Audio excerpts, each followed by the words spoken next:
తాకట్టులో ఉన్న బంగారాన్ని విడిపించి ఆ రోజున్న మార్కెట్ ధర కట్టి మిగిలిన డబ్బును మీకు అందిస్తుంది ఎస్వీఎస్ గోల్డ్.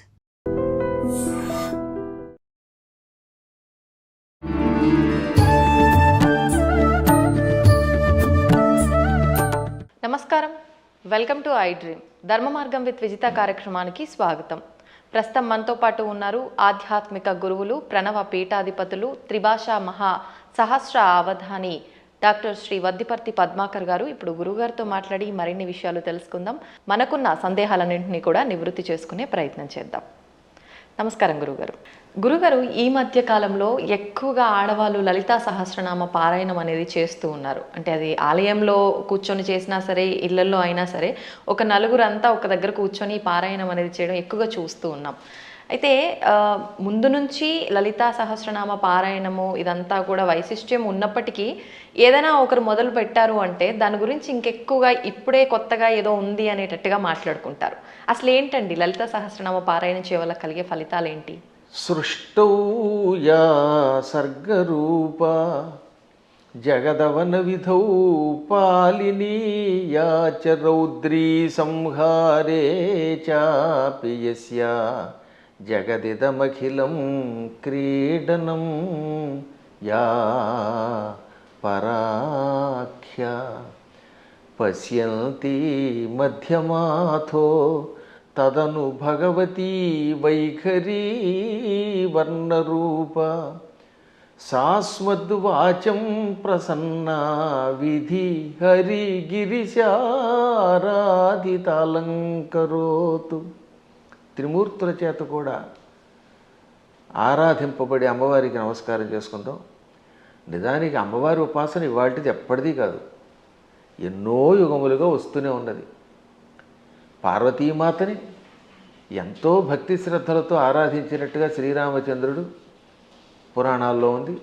రామాయణంలో కూడా విశ్వామిత్రుడితోటి ప్రయాణం చేస్తున్న రామలక్ష్మణులు దారిలో కుమారస్వామి కథ, గంగావతరణ కథ, పార్వతీ పరమేశ్వరుల కథ ఇవన్నీ శ్రద్ధగా విన్నారా లేదా?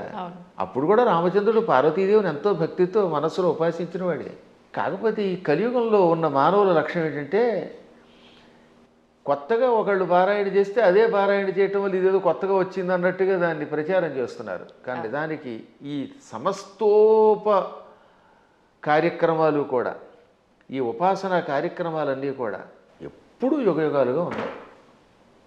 ఇప్పుడు నేను చదివిన శ్లోకం దేవీ భాగవతంలో ఆది మంత్ర శ్లోకం కాబట్టి దేవీ భాగవతం వేదవ్యాసుని చేత రచింపబడింది. దేవీ భాగవతం భాగవతం రెండూ కలిస్తేనే భాగవతం. అది పాండిత్యం ఉన్న వాళ్ళకి తెలుస్తుంది, సంస్కృతం మీద పట్టున్న వాళ్ళకి తెలుస్తుంది. ఇతరుల యొక్క వ్యాఖ్యానాలు చదువుకుని వాళ్ళ శ్లోకాల తాత్పర్యాలు తెలుసుకునే వాళ్ళకి మాత్రం తెలియదు అనుకోండి. అందులో ఈ లలితా సహస్రనామం యుగ యుగాల చరిత్ర కలిగినది. మహానుభావులు ఎంతోమంది ఉపాసించారు. అమ్మవారి గురించిన ఉపాసన మహాభారతంలో ఆదిపర్వంలో కనపడుతుంది, సభాపర్వంలో కనపడుతుంది, అరణ్యపర్వంలో కనపడుతుంది, ఇంకా విరాట పర్వంలో చెప్పేకర్లా. ఇప్పుడు ఈ లలితా సహస్రనామంలో ఉన్న నామములను గుదిగురిచ్చి ఒక స్తోత్రంగా ధర్మరాజు చేశాడు. ధర్మరాజు విరాటరాజు గారి కొలువులోకి వెళ్లే ముందు ఒక ఆలయం ప్రాంగణం దగ్గర నిలబడి అమ్మవారిని 24 శ్లోకాల్లో స్తోత్రం చేశాడు. ఆ తర్వాత వీళ్ళంతా మారువేషాలు వేసుకుని విరాటరాజు గారు కొలువులోకి వెళ్ళారు. కానీ చిత్రం ఏంటంటే నిజానికి అమ్మవారిని స్తోత్రం చేసింది ఎవరు? ధర్మరాజు. ఎక్కడ? మహాభారతంలో విరాట పర్వంలో విరాటరాజు గారి కొలువు దగ్గరికి వెళ్లే ముందనమాట. అంటే ధర్మరాజు గారేమో కంకుభట్టి అనే పేరుతోటి, భీముడు వంటలవాడు వలలుడు వేషంలో, అర్జునుడు పేడి రూపంలో, బృహన్నల రూపంలో, నకుల సహదేవులు వరుసగా అశ్వనీ పాలకులు, అశ్వపాలకులను గోపాలకులుగా వెడుతున్నారు. ద్రౌపదీదేవి మానిని అనే పేరుతోటి వెడుతోంది, మాలినిగా, ఇది సైరంధ్రిగా. విరాట పర్వాన్ని నర్తనశాలగా సినిమా తీశారు.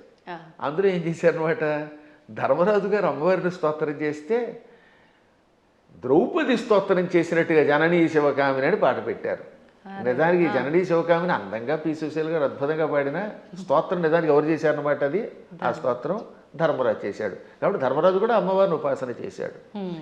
ఇక ఆ తరువాత మరికొద్దిసేపట్లో భగవద్గీత ప్రారంభం అవుతుందనగా అర్జునుడు అమ్మవారిని 14 శ్లోకాల్లో స్తోత్రం చేశాడు. నమస్తే సిద్ధశానాని ఆర్యే మందర వాసిని కుమారి కాళి కాపాలి కపిలే కృష్ణ పింగళే భద్రకాళి నమస్తుభ్యం మహాకాళి నమోస్తుతే చండి చండి నమస్తుభ్యం తారిణి వరవర్ణిని అంటూ 14 శ్లోకములతో అమ్మవారిని స్తోత్రం చేశాడు. ఆ స్తోత్రాల్లో ఉన్న నామాలన్నీ లలితా సహస్రనామంలోవే. వాటిని ఇంకొక రకంగా గుదిగుచ్చి ఈయన స్తోత్రం చేశాడు. కాబట్టి వీళ్ళు అమ్మవారిని ఉపాసించారు. కాబట్టి అమ్మవారిని ఉపాసించటం అర్జునుడు చేశాడు కృష్ణుడి సలహా మీద, ధర్మరాజు గారు చేశారు. ఇంకా ఆశ్చర్యం, మనందరం ఎంతో ప్రామాణికంగా భావించే భాగవతం ఉందా? అవునండి. ఈ భాగవతంలో ద్వారకా నగరంలో శ్రీకృష్ణ పరమాత్ముడు సత్యభామాదేవి యొక్క తండ్రి సత్రాజిత్ అభాండం వేస్తే అభాండం నుంచి బయటపడడం కోసం వెళ్ళాడు. ఏది? మణి కోసం, శమంతక మణి కోసం. ఆయన ఎప్పటికీ రాకపోతే 28 రోజులు రాలేదు ఆయన. ఆ లోపు అమ్మవారిని స్తోత్రం చేశారు, అమ్మవారిని పూజించారు. ఎవరు? ఆయన భార్య రుక్మిణీదేవి, పక్కనున్నటువంటి మహానుభావుడు దేవకి వసుదేవులు అందరూ కూడా అమ్మవారిని పూజించారు. అప్పుడు అమ్మవారు ఏమంటుంది? బాలామణితో మణితో హేలాగతి వచ్చు వనరు హేక్షణుడనుచు అని అమ్మవారు పలికింది. తొందరలో శ్రీకృష్ణ పరమాత్ముడు భామామణితో వస్తాడు. అక్కడ భామామణి అంటే జాంబవతి, జాంబవతిని తీసుకొస్తాడు, మణితో వస్తాడు, జాంబవంతుడిని జయిస్తాడు, ఆయనకి కీర్తి వస్తుంది అని అమ్మవారు పలికింది. కాబట్టి సాక్షాత్తు శ్రీకృష్ణ పరమాత్ముడు అంతటి వాడు పునఃస్థాపన చేసిన ద్వారకా నగరానికి అధిష్టాన దేవత అంబిక. అంబిక అనే పేరుతో ఉన్నది. ఈ భాగవతంలో ఉన్నది, ఇంకెవరో పద్మాకర్ గారు రాసింది కాదు. కాబట్టి అమ్మవారి ఉపాసన ఎంత ప్రాచీనం ఆలోచించండి. అలా ప్రాచీన కాలం నుంచి అందరూ అమ్మవారిని ఉపాసిస్తున్నారు. శక్తిని ఉపాసించకుండా ఎవడుంటాడు? ఇప్పుడు వెర్రి పెరిగిపోయి కొట్టుకోవడాలు పెరిగిపోయాయి. కాబట్టి అమ్మ లలితా సహస్రనామాలు, ఈ అమ్మవారి ఉపాసన యుగయుగాల చరిత్ర కలిగినది. అందులో ఇప్పుడు ఏంటంటే కలియుగంలో శక్తి కల్పం అవటం వల్ల ఎక్కువ పెరుగుతుందట. దీనివల్ల ఎక్కువ లాభం కూడా ఉన్నది. ఇప్పుడు మేము ఉన్నాం, నిత్యం చేసేది భాగవత సప్తాహం. నాకు కృష్ణ పరమాత్ముడు ఎంతో అమ్మవారి ఉపాసనతో చేసే ఉపాసనేమో అమ్మవారిది, కానీ మానసికంగా లోపల కనబడేది కృష్ణుడు. అర్చన అభిషేకం చేసేది శివుణ్ణి. కాబట్టి శివుడైనా కృష్ణుడైనా అమ్మైనా ఉన్నది ఒకే చైతన్య స్వరూపం. ఆ జ్ఞానం కలిగిన వాడు, వాడి స్థాయి వేరు. జ్ఞానం లేనప్పుడు రూపాలతో మాత్రమే కొట్టుకునే అజ్ఞానుల స్థాయి వేరు. అందుకే లలితా సహస్రనామం వీటికి అతీతమైన చైతన్య స్వరూపం అది. గురుగారు, ఇప్పుడు మీరు అన్నారు అమ్మవారైనా కృష్ణుడైనా శివుడైనా అంతా ఒకటే శక్తి స్వరూపము, మూర్ఖులు అని చెప్పి. ఈ మధ్య కాలంలోనే నాకు జరిగిన ఒక ఎక్స్పీరియన్స్, నేను ఎక్కువగా శివుణ్ణి ఆరాధిస్తూ ఉంటా. ఎందుకు అనవసరంగా నువ్వు శివుణ్ణి ఆరాధిస్తున్నావు, అమ్మవారిని పట్టుకో, శివుణ్ణి ఆరాధిస్తే ఏం ఫలితం లేదు, వాడు పిచ్చోడు ఇంకా ఎక్కువ ఇబ్బందులు పెడతాడు అని చెప్పి అన్నారు. దానికి నేను ఏం సమాధానం చెప్పాలంటారు? నేను ఎలా నిర్ణయం తీసుకోవాలంటారు? అవతల మూర్ఖులు అయితే వాళ్ళకి ఏం సమాధానం చెప్పద్దు, మన పని మనం చేసేద్దాం. కొంచెం జ్ఞాని అయితే అజ్ఞానంతో కాకుండా కొంత జ్ఞానం కలిగితే వాడికి సమాధానం చెప్పచ్చు. అందుకే భర్తృహరి సుభాషితాలు చాలా గొప్పవి. అజ్ఞ సుఖమారాధ్య. అజ్ఞ అంటే ఏమీ తెలియని వాడు ఉన్నాడు, మూర్ఖుడుగా. వాడు మూర్ఖుడు కాదు, ఏమీ తెలియని వాడు. ఏమీ తెలియని వాడికి బాగు చేయొచ్చట. అజ్ఞ అంటే ఏమీ తెలియని వాడు, సుఖం ఆరాధ్య బాగా చెప్పడానికి అర్హుడు. ఏమీ తెలియని వాడు కూర్చోబెట్టి చెప్పచ్చు. అంతే. సుఖతరం ఆరాధ్యతే విశేషజ్ఞ. బాగా చదువుకున్న పండితుడికి చెప్పచ్చు, ఏమీ తెలియని వాడికి చెప్పచ్చు, బాగా తెలిసిన వాడికి చెప్పచ్చు. జ్ఞానలవ దుర్విదగ్ధం బ్రహ్మాపి నరన్నరంజయతి. జ్ఞానలవ దుర్విదగ్ధుడు అంటే అర్థం ఏంటనమాట? తెలుసున్నది ఎంత, లవము అంటే కొంచెం, కొంచెం తెలుసు కానీ అన్నీ తెలుసు అని వాడికి అహంకారం. ఈ మధ్యన అలాంటి వాళ్ళు ఎక్కువైపోయారంట యూట్యూబ్లో. వాడికి ఏం తెలియదు, నాకు తెలుసు అని అహంకారం.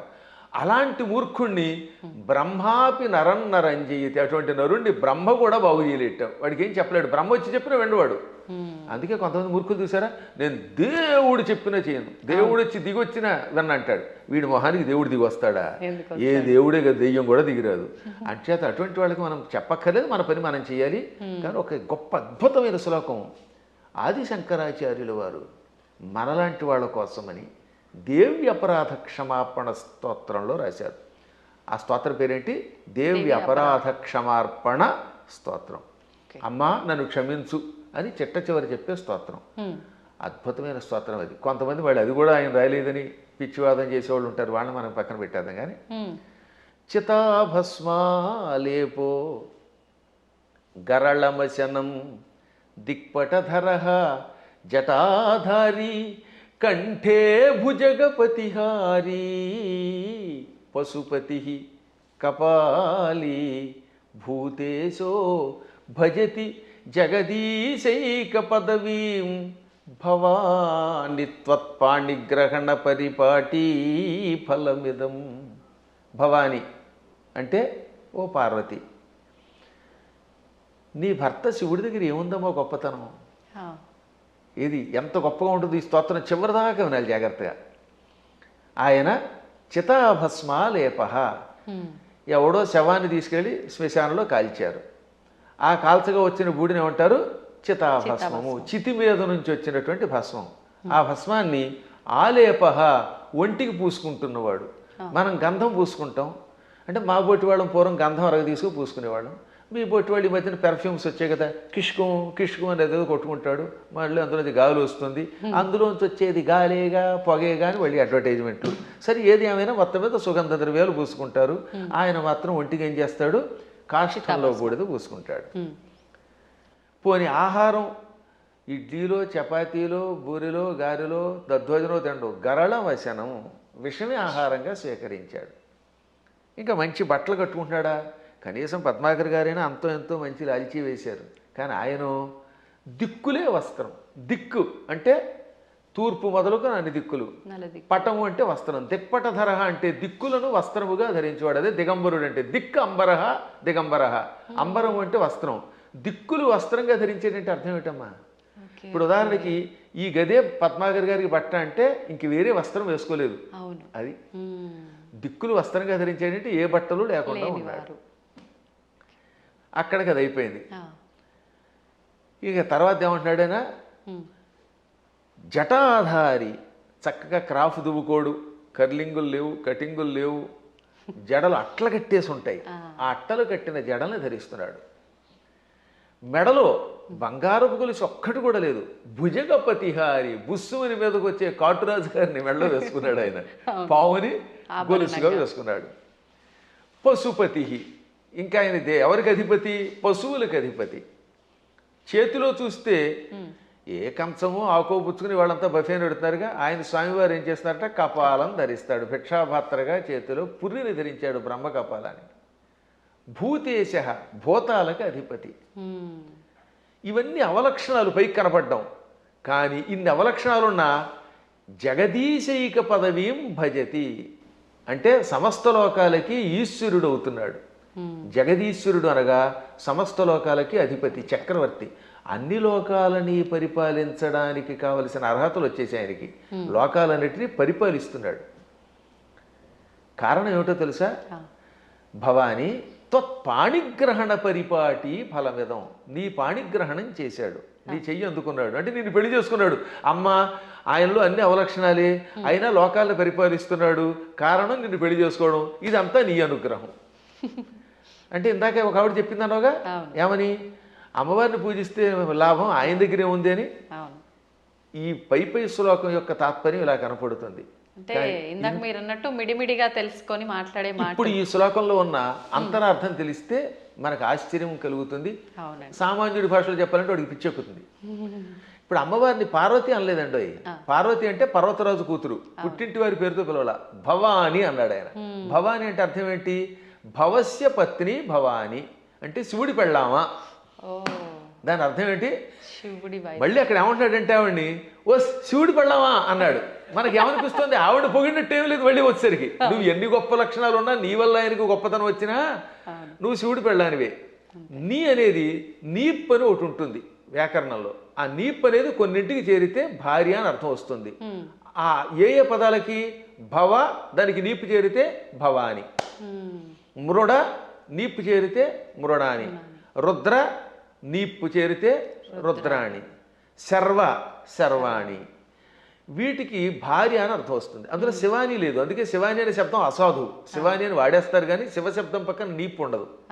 భవ, రుద్ర, మృడ, శర్వ ఇది ఆకృతి గణం. వీటికి మాత్రమే చేరితే భవాని, రుద్రాణి, మృడాని, శర్వాణి అవుతాయి. కాబట్టి ఇంత చేసి నువ్వు ఎంత గొప్పదానివైనా, నీ వల్ల ఆయనకి వచ్చినా నువ్వు ఆయన పెళ్ళానివే అని చెప్పడం. ఇంకా పైకి వద్దాం. ఇందాక చెప్పినవి ఈ ప్రపంచంలో ఎవడైనా కాష్టంలో ఉన్న బూడిదను పూసుకుంటాడా? మీకు ఎంతో స్నేహితుడు ఒక ఆయన ఉన్నాడండి, ఎంతో ఇష్టుడు ఒక ఆయన ఉన్నాడు. ఆ గొప్ప వ్యక్తి ఒక ఆయన తాతగారు అంటే చాలా ఇష్టపడతాడు. ఆ తాతగారు పోయారనుకుందాం. ఆ తాత లేకపోతే బతకలేనన్నవాడు ఆ తాతగారి శరీరం కాలిపోయాక ఆ బూడిద పూసుకుంటాడా? అస్సలు ఒక్క శివుడు మాత్రమే తన భక్తులు తనను ఉపాసించాక వాడు నా భక్తుడు, వాడు నాకు ఎంతో ఇష్టుడు అని వాడు చావగానే వాడి శరీరాన్ని శ్మశానంలో కాలిస్తే రారా నాయనా అని వాడి బూడిదని ఒంటికి పూసుకుంటున్నాడు. ఆ బూడిద పూసుకోగానే వాడు శాశ్వతంగా కైలాసానికి వెడుతున్నాడు. అంటే ఆ భక్తుడి మీద ఆయనకి ఎంత ఇష్టం. ఈ ప్రపంచంలో ఇంత ప్రేమగా చూసే దేవుడు ఇంకెవడన్నా ఉన్నాడా? ఒకసారి ఆలోచించండి. భక్తుడి యొక్క కాష్టంలో బూడిదని ఒంటి మీద గంధంలా పూసుకునే ఏకైక కరుణామూర్తి శివుడే. ఆయనకి మాత్రమే శక్తి ఉంది, ఇంకెవడో పూసుకోలేడు. పూసుకుంటే చస్తాడు, బ్యాక్టీరియా వచ్చి చచ్చిపోతాడు ముందు. రెండవది గరళ మశనం. పాలసముద్రం చిలికారు. ఈ పాలసముద్రంలో అమృతం వస్తుందనుకుంటే మొట్టమొదటి పుట్టింది విషం. భయంకర కాలకోట విషానికి లోకాలన్నీ కాలి బూడిదైపోయాయి. అందులోంచి పొగొచ్చింది. అందరూ దిక్కులేక శివ రక్షించమని ఆయన దగ్గరికి వెళ్ళారు. ఒక్కడు తాగాడా దాన్ని ఎవడన్నా? ఇంతమంది సోకాళ్ళు దేవతల్లో ఒక్కడైనా దాన్ని తాగి రక్షించాడా? ఒక్క శివుడు మాత్రం పార్వతి కేసు తిరిగి, పార్వతి వీళ్ళు నా పిల్లలు రక్షించమని అడిగారు, తాగేస్తున్నాను అన్నాడు ఆయన. అప్పుడు భార్య తాగమంటుందండి నిజంగాను? ఏ భార్య అయినా సరే, ఏమండి వాళ్ళకి మతి లేకపోతే మీకు మతి లేదా? బాబోయ్ నా మంగళసూత్రం గట్టిగా ఉండాలి, మీరు తాగద్దనాలా, కానీ ఆవిడే ఉంది తాగేయండి అని. అందుకే పోతన గారు అక్కడ ఒక అద్భుతమైన పద్యం రాశారు భాగవతంలో అష్టమ స్కంధంలో. మృంగెడివాడు విభుండని. మింగేవాడు తన భర్తని తెలుసు. ఆ మింగేవాడు తన భర్త అని ఆవిడ తెలియదా? తెలుసు. మృంగెడిదియు గరళమనియు. ఆయన మింగేది గరళం, విషం తప్ప అమృతం కూల్ డ్రింకు కాదని ఆవిడికి తెలుసు. అది తాగితే ఏం జరుగుతుందో కూడా తెలుసు. అది ఇంకోటి ఎవడన్నా తాగితే చచ్చిపోతాడే తెలుసు. అయినా మేలని ప్రజకుల్ మృంగుమనే సర్వమంగళ మంగళ సూత్రంబునెంత మది నమ్మినదో. ఎంత అద్భుతమైన పద్యం. అయినా ఈ సృష్టి అంతా తన పిల్లలు, మా పిల్లలు బాగుండాలి, వాళ్ళ కోసం మేము ఏమైనా పర్వాలేదు అని త్రాగమన్నది. తాగమండవే కాదు, తన మంగళసూత్రాన్ని అంత నమ్మింది. శివుడు నా మెడలో మంగళసూత్రం కట్టాడు, కట్టాక ఆయనకి ఏం అవ్వదు, నా మెడలో ఆయన కట్టిన మంగళసూత్రం ఉండగా ఈ విషయం కూడా ఆయన ఏమీ చేయదని నమ్మకంతో తాగమన్నదట. అది వాళ్ళ దంపత్య యొక్క బంధం. ఆ దంపతులు ఇద్దరిలో ఎవరు గొప్ప ఎవరు తక్కువ అంటే అది అజ్ఞానం. ఈవిడ వల్ల ఆయన, ఆయన వల్ల ఈవిడ. ఇంతకీ ఎందుకు చెప్తున్నానంటే నేను, అంతటి కాలకోట విషమును టక్కన చేతిలోకి తీసుకుని ఇంత నేరేడు పండు ముద్దగా మార్చి మింగాడు ఆయన. మింగడం కూడా కంఠంలో ఎక్కడ పెట్టుకున్నాడు, సరిగ్గా ఈ కంఠం దగ్గర పెట్టాడు. లోపల లోకాలు ఉన్నాయట, బయట లోకాలు ఉన్నాయి. విషం బయట ఉంటే బయట ఉన్న లోకాలని బూడిద చేస్తుంది. కడుపులోకి వెడితే కడుపులో ఉన్న లోకాలు బూడిదైపోతాయి. ఇక లోకములు లేని ఏకైక స్థానం ఆయన కంఠాన్ని మాత్రమే అట్టే పెట్టాడు. కంఠంలో లోకాలు లేవు, అందుకని గొంతుకులో పెట్టాడు. ఇక్కడుంటే ఎవరికీ ప్రమాదం లేదు కనుక. ఇప్పుడు మీకు ఒక కాఫీ ఇస్తాం, తాగండి. తాగి నాలుక మీద కానీ కడుపులోకి కానీ పంపకుండా గొంతుకులో అట్టే పెట్టగలరా? అస్సలు సాధ్యం. గుట్టక వేస్తే టక్కన కిందకి దిగిపోవలసిందే, లేదా అతి కష్టమే నోట్లో పెట్టాలి. అది కూడా ఎంతసేపు పెట్టగలం, బయటనే ఉమ్మాలి, అవునా? అటువంటిది అంత కాలకోట విషయాన్ని ఇక్కడ బంధించే శక్తి ఏ దేవతకు ఉంది? ఒక్క శివుడికి ఉన్నది. అందుకే తెల్లని శివుడి శరీరం కూడా, శివుడు కూడా నాలా అందంగా తెల్లగా ఉండేవాడు. ఈ విషం కంఠంలోకి వెళ్ళాక నీలంగా మారిపోయి శ్రీకంఠుడు గరళకంఠుడు అయ్యాడు. అది ఆయనకు ఒక ఆభరణం అయింది, కీర్తి తెచ్చిపెట్టింది. అందువల్ల గరళ వశనం అంటే అంతటి విషాన్ని ఆహారంగా స్వీకరించి గొంతుకులో పెట్టినవాడు ఆయన తప్ప ఎవడున్నాడమ్మా? ఇంకా ఆకాశాన్ని జుట్టుగా మార్చుకొని అట్లగట్టేలా జడలు పెట్టాడు. ఆకాశంలో ఉన్న మబ్బులు అవన్నీ ఆయనకి కేశములైపోయాయి. వ్యోమకేశుడు ఆయన, అందువల్ల జటాధారి. మెడలో వాసుకి అని పిలువబడే ఒక భయంకర సర్పాన్ని ఎవడు పెట్టుకోగలుగుతాడు? ప్రపంచంలో పాముల్ని భరించే శక్తి ఇద్దరికి ఉంది. ఒక ఆయన పాము మీద పడుకున్నాడు, శ్రీ మహావిష్ణువు ఆదిశేషుడి మీద. ఇంకోటి ఎవడు ఆయన భరించలేడు. ఆ వాసుకినేమో మెడలో ఈయన గొలుసులో వేసుకున్నాడు. అలా విషసర్పమును కూడా ఆభరణంగా ధరించావు. పశుపతి అంటే మనందరం పశువులం. జీవులందరినీ ఏమంటారు? పశువులు. ఇంగ్లీష్లో కూడా man is a social animal అంటారు, గుర్తుపెట్టుకోండి. సంస్కృతంలో కూడా అంతే. పశువులు జంతువునాం నరజన్మ దుర్లభం. ఈ జంతువులలో మానవ జన్మే దుర్లభము. కాబట్టి ఏ లాంగ్వేజ్లో అయినా సరే పశు శబ్దమునకు ప్రాణులు అని అర్థం. ప్రాణులందరినీ పరిపాలించేవాడు ఆయన పశుపతి అంటే. ఇంకా కపాలి, బ్రహ్మ కపాలాన్ని చేత్తో పట్టుకుని బ్రహ్మ యొక్క అహంకారాన్ని నడిచి యావజ్జీవితం చేతిలో పెట్టుకుని అందులో భోజనం పెట్టేవాడు ఎవడు అంటే కపాలి. అంటే ఇన్ని సంపదలున్నా అష్టసిద్ధులున్నా పార్వతి భార్య అయినా భిక్షాపాత్రని చేత ధరించి ఎవడైనా చివరికి భిక్షుకుడే. ఈ ప్రపంచంలో నేను భిక్షుకుడే, నువ్వు భిక్షుకుడివే, ఒకళ్ళనొకళ్ళు యాచించుకోవాలి అని చెబుతున్న మహానుభావుడైన ఒక్కడే. ఓకే. ఇంకా భూతేశ, భూతములు అంటే మీరు అనుకున్నట్టుగా హైహాన్ మీదకి వచ్చే భూతాలు కాదు, పంచభూతాలు. ఈ పృథివ్యాపస్తేజో వాయురాకాశములు, భూమి, అగ్ని, జలము, వాయువు, ఆకాశం అనే పంచభూతములు, ఇక ప్రాణులు, వీళ్ళందరికీ అధిపతి. అందుకే ఆయన జగత్తుకి ఈశ్వరుడు అయ్యాడు. అందువల్ల నువ్వేం చేసావు? ఆయన గొప్పతనం గ్రహించి ఆయన కోసం తపస్సు చేసి ఆయనే భర్త అవ్వాలని దగ్గరికి వెళ్ళి పార్వతి అని పేరున్నదానివి భవాని అయిపోయావు, ఆయన భార్యవై. అందుకే ఇప్పటికి కూడా ఇంగ్లీష్ వాళ్ళు మన సంస్కృత సంప్రదాయాల్లో కొన్ని పాటిస్తున్నారు. ఉదాహరణకి పద్మాకర్ గారి భార్య ఉంది, ఆవిడ ఏమన్నా మిసెస్ పద్మాకర్ అంటారా లేదా? అంటారు. రంగవేణి గారిని పిలవకుండా అంటే భవానీలాగా. పార్వతి కాస్త ఆయన భార్య అయ్యాక మిసెస్ శివ అయ్యింది, ఆ మాట భవానీ అన్నాం అంతే టెక్నిక్గా. అంటే ఎంత గొప్ప శక్తి! శివుడి భార్యని అనిపించుకోవడానికి ఇష్టపడుతోంది కానీ నేను పార్వతిని ఫలానా వాళ్ళ పుట్టింటి వారి సంబంధమైందని అనిపించుకోవడానికి ఆవిడ ఇష్టపడటం లేదు. ఈ లక్షణాలు ఆయనలో గొప్పవి కాబట్టే ఆయనని నువ్వు వరించావు, నీ వల్ల ఆయన పార్వతీ వల్లభుడయ్యాడు. ఈ విధంగా ఇద్దరు గొప్పవారే. ఇంక చివరిగా దిక్పటధరహ అంటే దిక్కులే వస్త్రములంటే మొత్తం ప్రపంచం అంతా వ్యాపించినవాడు. అది వ్యాపిస్తే కదా బట్ట అయ్యేది. మీరు ఆలోచించండి, తూర్పు, పడమర, ఉత్తరం, దక్షిణం, ఆగ్నేయం, నైరుతి, ఈ వాయువ్యం, ఈశాన్యం అని పిలువబడే దిక్కులు పైన కింద ఉన్నవి మనకు బట్ట అవ్వాలంటే మనం అంత శరీరం కలిగిన వాళ్ళు అయ్యి ఉండాలి. ఇప్పుడు నాకు ఈ గది బట్ట అవ్వాలంటే నేను గది అంతా నిండిపోవాలి, అప్పుడు ఈ గదిని నేను బట్టగా ధరించగలను. అవునా? అందువల్ల సర్వవ్యాపకుడు అని అర్థం. అటువంటి వాళ్ళ యొక్క గొప్పతనాన్ని గ్రహించలేక శివుడిని పూజిస్తే కష్టం వస్తాయి, పార్వతిని పూజించని, లేక పార్వతిని పూజించకు శివుడిని పూజించని, లేక ఈ ఇద్దరిని పూజించి విష్ణువుని పూజించగని, విష్ణువుని పూజించి వీళ్ళని పూజించకు అన్నాడంటే వాడు అజ్ఞాని, ఏ విధమైన ఉపాసనా బలం లేనివాడు. అందువల్ల వీటికి అతీతంగా సర్వవ్యాపకుడైన శివుడు ఆయన ఏకో దేవ, ఏకో దేవ కేశవో వా శివో వా, ఒకడే దేవుడు. నువ్వు శివుడను, కేశవుడను, పార్వతి అను, లేక లక్ష్మి అను, సరస్వతి అను, కుమారస్వామి అను, విఘ్నేశ్వరుడను, ఇన్ని రూపములతో కనపడుతున్న పరమాత్మ ఒక్కడే. గురుగారు, అంటే మాలాంటి జ్ఞానం లేని వాళ్ళము ఇలాంటి పిచ్చి ప్రశ్నలు వేయటంలో అర్థం ఉంది, వాదించడంలో అర్థం ఉంది. కానీ ఎంతో జ్ఞానం ఉండి నలుగురికి చెప్పే స్థాయిలో ఉన్నవాళ్ళు కూడా కొంతమంది శివకేశవుల ఇద్దరు భేదం చూపించి మేము శైవులము, మేము వైష్ణులము ఇలా మాట్లాడుతూ ఉంటారు కదా, మరి దాని గురించి ఏమంటారండి? అక్కడే అసలు వాళ్ళ జ్ఞానులు అనకూడదు, వాళ్ళు భక్తులు అంతే, మూఢభక్తులు.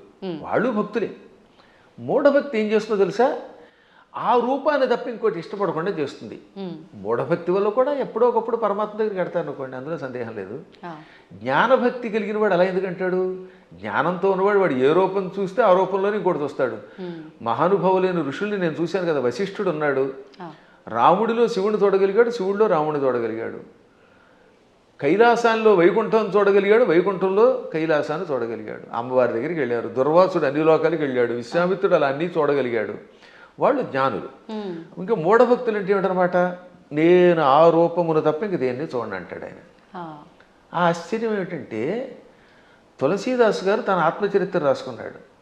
ఆయన బృందావనం వచ్చాడు. అక్కడ కృష్ణుడు కనపడగానే కళ్ళు మూసుకున్నట్ట. ఏమి నాయనా నన్ను చూడగానే కళ్ళు మూసుకున్నావు, నన్ను ఎందుకు చూడటం లేదంటే నేను రామభక్తుడిని, రాముడిని తప్పామని చూడన్నాడు. అప్పుడు ఆ కృష్ణుడు ఏమన్నాడు? రాముడైనా కృష్ణుడైనా నేనే కదా, నువ్వు భాగవతం చదివిన వాడివి, నేను ఎన్నో అవతారాలు ఎత్తానని నీకు తెలుసు కదా అంటే అన్నీ నాకు అనవసరం, నువ్వే అన్ని రూపాలు, నువ్వే మత్స్యకూర్మాది సమస్త అవతారాలు ధరించావు, అయినా నేను రాముడి తప్ప చూడను, నాకు ఆ కోదండం పుచ్చుకుని ఏకపత్నిరతుడిగా ఉన్న రాముడే కావాలి, కృష్ణుడు వద్దన్నాడు. అప్పుడు ఆయన నవ్వి రాముడిగా, ఇది కృష్ణ విగ్రహంలో ఉన్న స్వామివారు రాముడిగా దర్శనమిచ్చాక అప్పుడు నమస్కరించాడు. అప్పుడు ఆయన కనువిప్పు కలగజేసి, పిచ్చివాడా, పువ్వులు వేరైనా ఏ పువ్వుతో చేసినా పూజ ఒకటే కదా, అంతే అండి, ఎదురుగుండా నువ్వు ఒక విగ్రహం పెట్టుకున్నావు, ఒక్కోసారి గన్నేరు పువ్వులు, ఒక్కోసారి మందార పుష్పాలు, మరోసారి ఏమో సంపంగులు ఇలా దొరుకుతాయి. ఏ పుష్పంతో పూజ చేసినా పూజ ఒకటే, పువ్వులు వేరైనా పూజ ఒకటే. అలాగే మూర్తులు వేరైనా అందులో ఉన్న చైతన్యం ఒకటే. ఈ మాత్రం జ్ఞానం లేకపోతే నీకు ఎప్పటికీ మోక్షం వస్తుందనగా అప్పుడు పశ్చాత్తాపంతో ఆయన రాముడైనా కృష్ణుడైనా ఒకటే అని హిందీలో ఒక స్తోత్రం రాశాడు. దాన్ని తెలుగులోకి అనువాదం చేసి శ్రీకృష్ణాంజనేయ యుద్ధం అని ఒక సినిమా ఉందిరండి. అందులో చాలా అద్భుతంగా రాశారు. ఘంటసాల వారు చాలా బాగా పాడారు. చిట్ట చివరిలో ఆంజనేయుడు జ్ఞానోదయం పొందినట్టుగా ఆ పాట పెట్టారు. పూలు వేరైనా పూజ ఒకటని నేటికి తెలిసెను ఓ దేవా, రాముడవైనా కృష్ణుడవైనా ఆదిదేవుడవు నీవేనయ్యా, రాముడవైనా కృష్ణుడవైనా ఆదిదేవుడవు నీవేనయ్యా. హరే రామ హరే కృష్ణ హరే రామ హరే కృష్ణ హరే రామ హరే కృష్ణ. అందుకని మన వాళ్ళు హరే రామ హరే కృష్ణ అన్నారు. పరమాత్ముడు ఒకటే. కానీ మూఢత్వం ఉన్నంత వరకు, పూర్వజన్మ యోగం ఒకటి ఉన్నంత వరకు సచ్చిన ఈ సత్యాన్ని వాడు అంగీకరించలేదు. కర్మ. ఏ నదుల్లో కూడా రండి, అదే గంగాజలం, గంగ ఓ చోట, ఇంకో చోట కృష్ణ, ఓ చోట గోదావరి, మొత్తం మీద నీరే. కొంచెం భేదాలు ఉంటాయి. ఎందుకనంటే ఆ ప్రాంతాన్ని బట్టి, మూలికలు బట్టి. గంగ గంగే, ఇంకో దక్షిణ గంగ గంగే. కానీ వీటిలో ఎన్ని కొలుస్తున్నాయి? మనం కూడా అలాగే మూర్తులలో ఉన్నప్పుడు ఆ భేదాలను బట్టి ఒక్కొక్క రూపంలో ఒక్కొక్క పని చేస్తాడు. కానీ చిట్ట చివరికి వచ్చేసరికి అన్నీ ఒకటే. కృష్ణుడు చెప్పాడా లేదా? చిట్ట చివరికి నేనే అన్నాడు ఆయన. భగవద్గీతలో విభూతి యోగంలో ఎవరెవరిలో ఏ విభూతి ఉందో అది నేనని చెప్పాడు ఆయన. యద్యద్విభూతివత్సర్వం తత్తదూర్జితమేవవా. ఎవరెవరిలో ఏ శక్తులున్నాయో నావే అని చెప్పడానికి వరుసగా చెప్పుకొచ్చాడు అనమాట. మృగాణాంచ మృగేంద్రోహం, జంతువులలో సింహాన్ని నేను, మృగాలలో సింహాన్ని నేను. వైనతేయశ్చ పక్షిణాం, పక్షులలో గరుత్మంతుణ్ణి నేను. ప్రహ్లాదశ్చాపి దైత్యానాం, రాక్షసులలో ప్రహ్లాదుణ్ణి నేను. అలా కవులలో ఉసినసుణ్ణి అంటే శుక్రాచార్యుణ్ణి నేను. బుద్ధిమంతులలో బృహస్పతిని నేను. చివరికి బృహస్పతి శుక్రుడు కూడా ఆయనే. అలాగే శంకరశ్చాపి రుద్రాణం, ఏకాదశి రుద్రుల్లో శంకరుణ్ణి నేను. అర్థమైందా? చివరికి శివుడు కూడా నేనే. ఆ విధంగా సమస్తం నేనే. కాబట్టి ఆయన కానిదంటూ ఏమీ లేదు. గురుగారు, భగవంతుడు ఇప్పుడు ఇన్ని రూపాల్లో ఉన్నాడు. శివుడైనా విష్ణువైనా భేదమే లేదు. కానీ విష్ణుమూర్తి అవతారాలలోనే, కొన్ని అవతారాలలో, దశావతారాలలో రాముడు కృష్ణుడు కూడా ఆయన అవతారమే. కానీ వాళ్ళు దేవుళ్ళు కాదు, మానవులు. వాళ్ళు దేవుళ్ళు అనకూడదు, ధర్మానికి ప్రతిరూపాలుగా మనం భావించాలి అని అంటూ ఉంటారు. దాన్ని ఎలా తీసుకోవచ్చు అంటారు? ఇది ఒక పెద్ద సమస్య అని చెప్పాను కదా. ఈ పెద్ద ఎవడికి వాడు మేధావి అయిపోవడం వల్ల వచ్చిన పని. భగవంతుడు శ్రీ మహావిష్ణువు 22 అవతారాలు ఎత్తాడు. ఎన్ని? 22. ఈ 22లో 21 అవతారాలు అంశ అవతారాలు అంటారు. ఒక్క అవతారం పరిపూర్ణ అవతారం. సనక సనందనాదులు, వృషభావతారము, కపిలావతారము, పరశురామావతారము, వేదవ్యాసావతారము, ఇవన్నీ అంశ అవతారాలు. వాటిలో ఈ మత్స్యావతారం, కూర్మావతారం, వరాహావతారం, నరసింహావతారం, రామావతారం, ఇది పరశురామావతారం, ఇవన్నీ కూడా. ఒక్క కృష్ణుడు మాత్రం సంపూర్ణ అవతారం. కాబట్టి అందరూ అనుకున్నట్టుగా 10 కాదు అవతారాలు.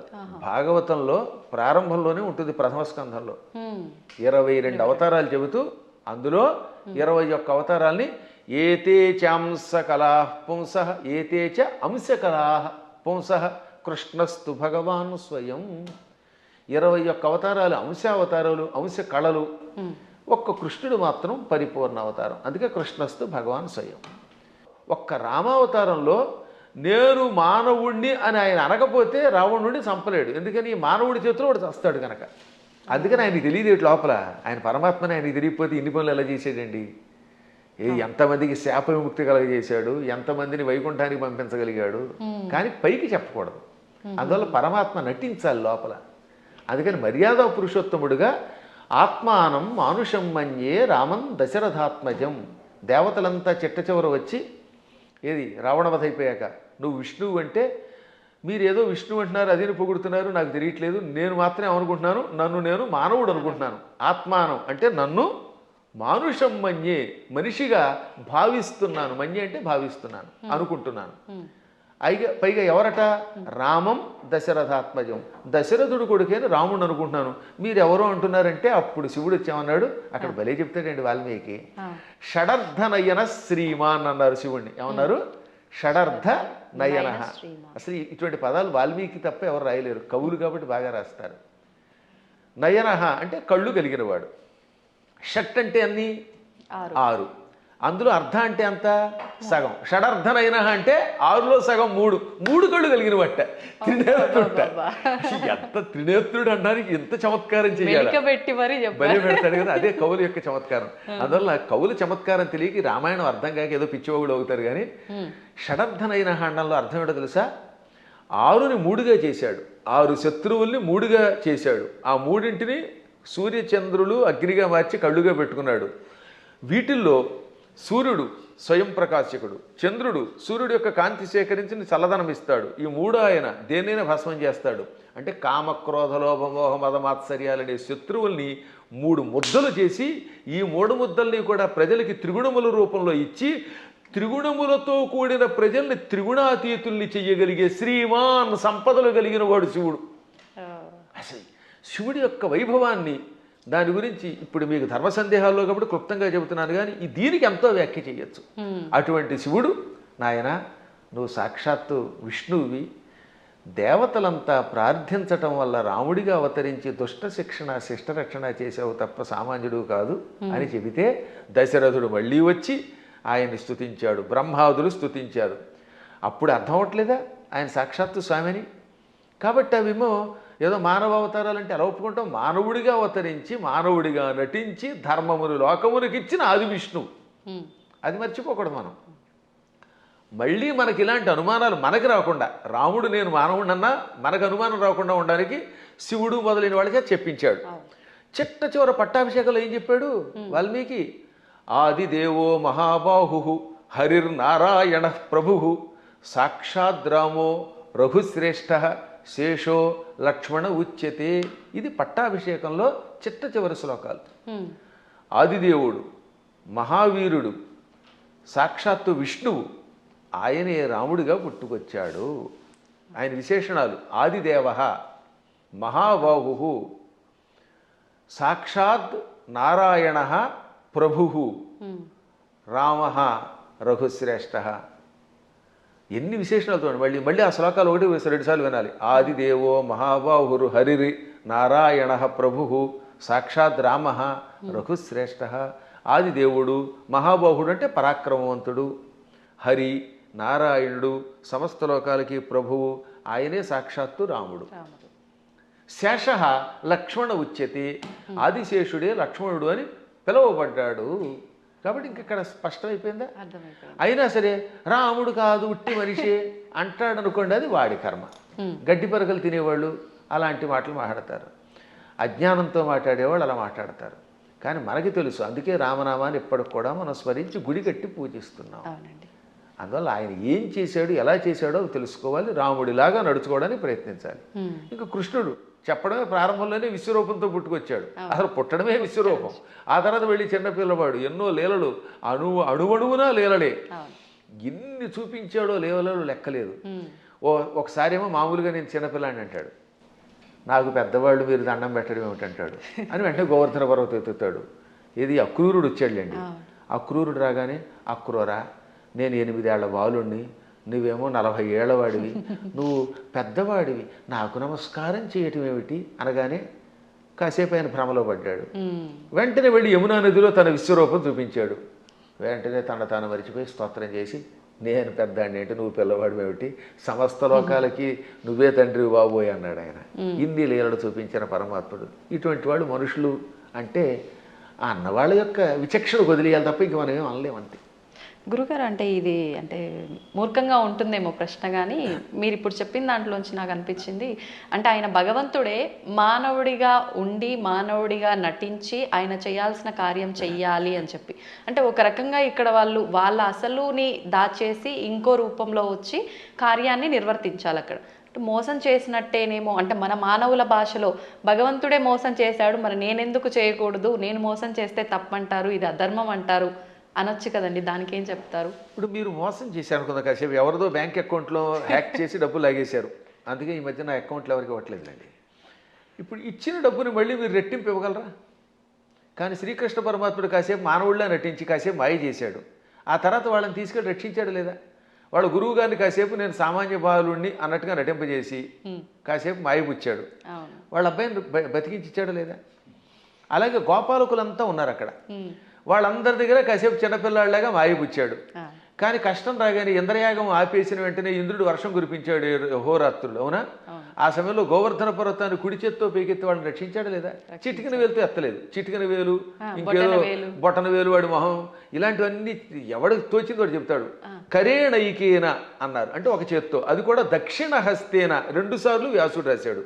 తెలుగులో కూడా గోవర్ధన గిరి ఎత్తెన్ చక్క నొక్క కేలన్ లేలన్ అని పోతన గారు అనువాదం చేశాడు. మళ్ళీ అది ఏ చెయ్యో మనకు తెలియదు కదా, అందుకని తర్వాత పద్యంలో వలకేలదాల్చి అంటే కుడి చేత్తో ఎత్తి విపుల ఛత్రంబుగా బట్టి అన్నాడు, చేత్తో ఎత్తాడు ఆయన. పర్వతాన్ని 7 రోజులు ఎవరెత్తగలరు? అప్పుడు వాళ్ళకి అర్థమైందా లేదా?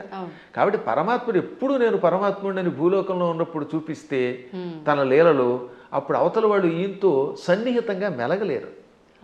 ఇప్పుడు మీ పై ఆఫీసర్ ఎప్పుడు స్ట్రిక్ట్గా నేను ఆఫీసర్ని కూర్చుంటే మీరు ఏం ఉద్యోగం చేస్తారు? ఈ దిక్కుమాలాడు శాడిస్ట్ దొరికాడు అంటారా లేదా? అంటారండి. ఏడిపించేస్తే మీకు స్వేచ్ఛ ఇవ్వాలి. అందువల్ల ఆఫీసర్, బహుశా మీదైనా ఆఫీస్ అనుకుంటున్నాను, నాకు తెలియదు అది.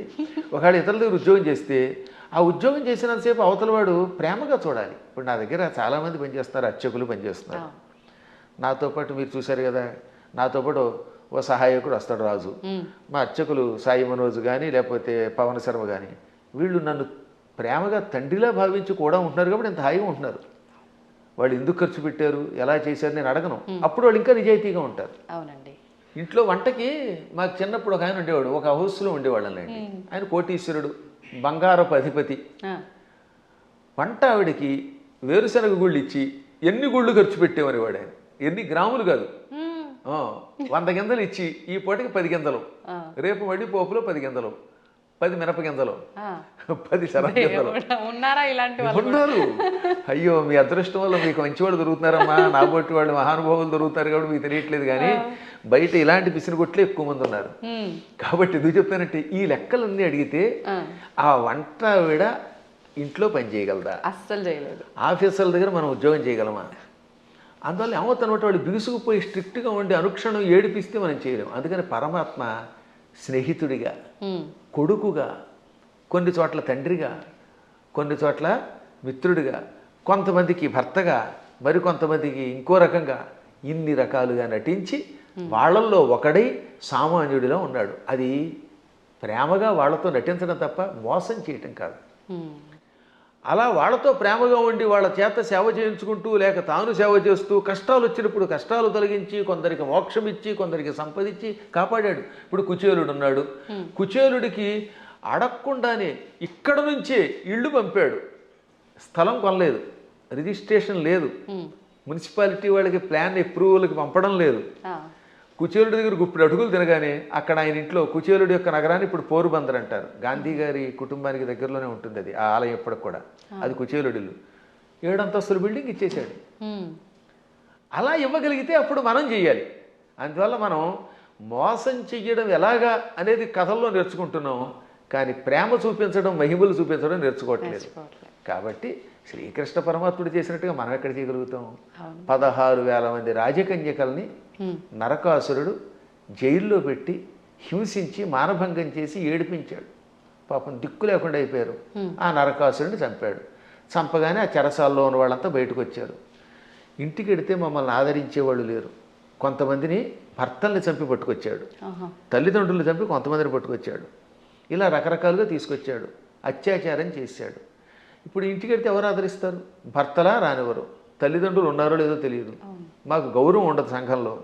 అందుకని మమ్మల్ని రక్షించమని మనస్సులో కోరుకుంటే ఈ 16,000 మందిని ఒకేసారి 16,000 మంటపాలు కట్టించి, 16,000 పెళ్లి మంటపాలు, వేదికలు కట్టించి 16,000 మంది మెడలో ఒకేసారి 16,000 రూపములతో మంగళసూత్రం కట్టి పెళ్లి చేసుకున్నాడు. ఇలా చేయమన్నాడు చూద్దాం ఎవడన్నా? నువ్వు కృష్ణుడిలాగా 16,000 మందిని పెళ్లి చేసుకుంటానంటే 16,000 మందికి ఒకేసారి తాళి కట్టగలవా? ఇన్ని మంటపాలు ఒకేసారి ఏర్పాటు చేయగలవా? అందరి ఇళ్లలో ఉండగలవా? వాళ్ళందరినీ ఇలా గౌరవంతో కాపాడగలవా? చేయలేవు నీ మొహం.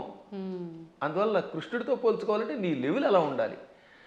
ఇంకొక విషయం చెప్పాలి ఇక్కడ. ఒక రోజున నారదుడు అంతటి వాడికి అనుమానం వచ్చింది. ఇందులో భాగవతంలోనే, మళ్ళీ ఇంకో పురాణం కాదు, భాగవతంలోనే ఒక రోజున నారదునికి కృష్ణుడి మీద అనుమానం వచ్చింది. ఏది ఇంత నిత్యం నారాయణ అని ఆయనకు కూడా మాయ. ఇదే మాయ అంటే.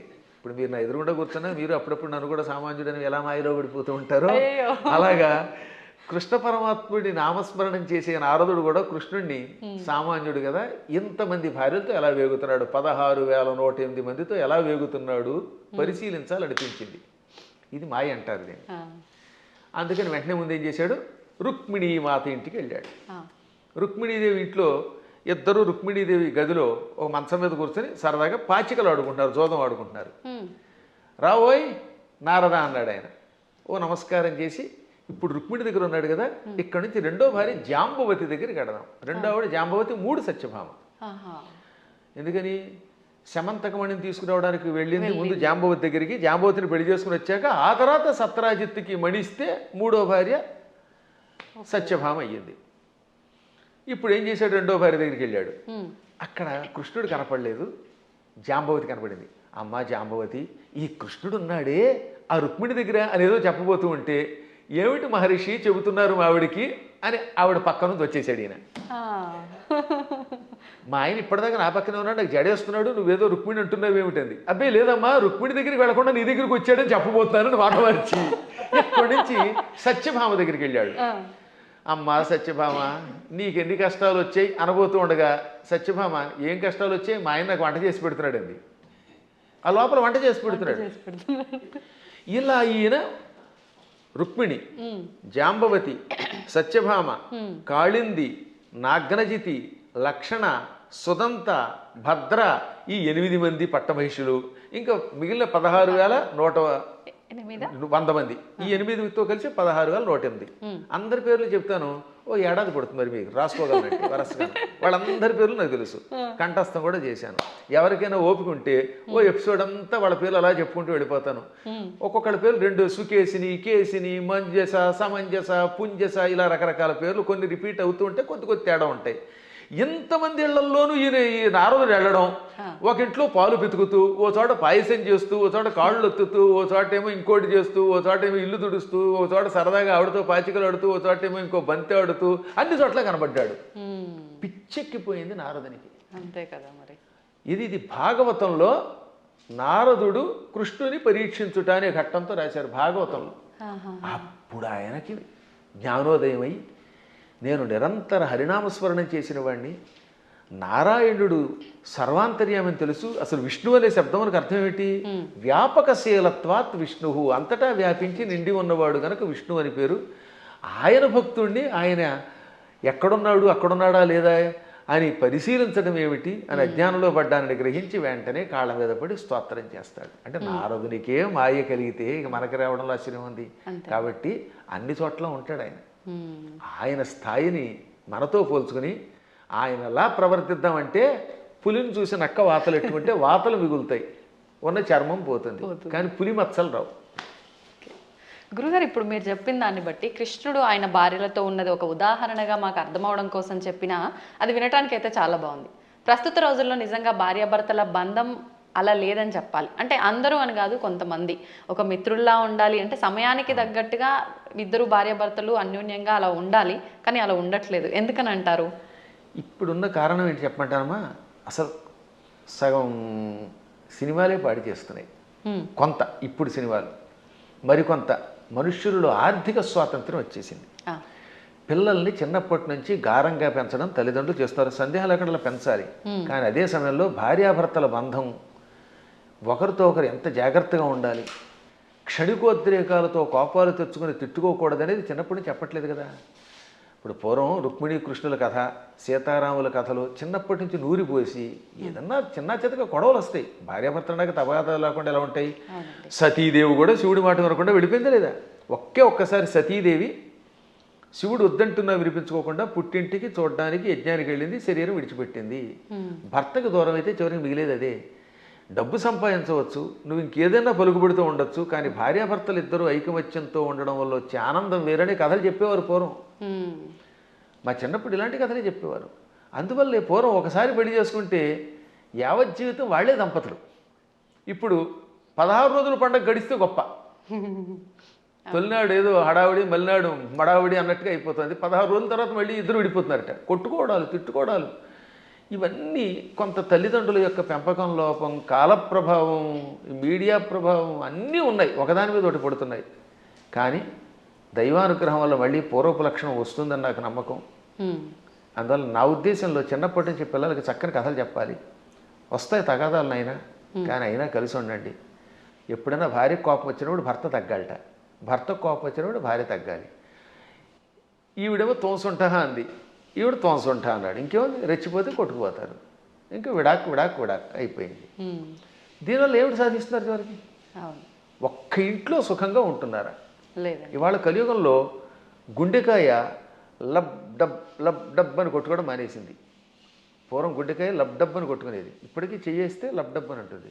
కానీ లబ్బు పోయి డబ్బు డబ్బు డబ్బు అని కొట్టుకుంటుంది. అదొక జబ్బు కింద పట్టుకుంది. దాంతో కుటుంబాలు విచ్ఛిన్నం అయిపోతున్నాయి. అయినా మా అదృష్టం ఏంటంటే మేము పిల్లలకి చిన్నప్పటి నుంచి వచ్చిన సంస్కారం వల్ల మా పిల్లలు అలాగే చక్కగా కలిసి ఉంటున్నారు. మా అన్నదమ్ముల పిల్లలు కలిసి ఉంటున్నారు. అందువల్ల వీటిని మళ్ళీ ఆదర్శంగా తీసుకోవాలి. ఈ మధ్యన మా పురాణాలు విన్నాక చాలామంది మార్పు చెందుతున్నారు. క్షణికోద్రేకంతో విడిపోతే ఉంది. తల్లిదండ్రుల ప్రేమ పిల్లలకు ఉండదు. ఈ పిల్లలు మళ్ళీ పిశాచాల్లా తయారైపోతారు. వీళ్ళు కొట్టుకుంటారు, హత్యలు చేస్తున్నారు, చస్తారు, బాంబులు వేసుకుంటారు. చివరికి ఏం సుఖం? ఒకసారి ఆలోచించండి. అందువల్ల ఐకమత్యంలో భార్యాభర్తలిద్దరూ ఒక అవగాహనకి రావడంలో ఎన్నో లాభాలు ఉన్నాయి. అసలు 3 ముళ్ళు అందుకే పెట్టారు. 3 ముళ్ళు ఏమిటి అనుకుంటారు? ధర్మేచ. ఒక ముడి ఎందుకు వేస్తున్నాడంటే ఈ రోజు నుంచి మన ఇద్దరం కలిసి ధర్మమును ఆచరిద్దాం. ధర్మం కోసం ఒక ముడేట. అంటే ఈ రోజు నుంచి భార్య భర్త ఇద్దరూ కలిసి ధర్మమును ఆచరించెదరుగాక. అర్థేచ. ధనం విషయంలో కూడా మీకు మీరే మాకు మేమే అని కొట్టుకోకుండా నువ్వు సంపాదించు, నేను సంపాదిస్తాం, ఇద్దరు డబ్బులు అక్కడ పెడదాం, ఇద్దరం కలిసి అవగాహనకు వచ్చి ఖర్చు పెట్టుకుందాం. ఈరోజు నువ్వు గొలుసు చేయించుకో, వచ్చే నెలలో నేను ఉంగరం చేయించుకుంటాను.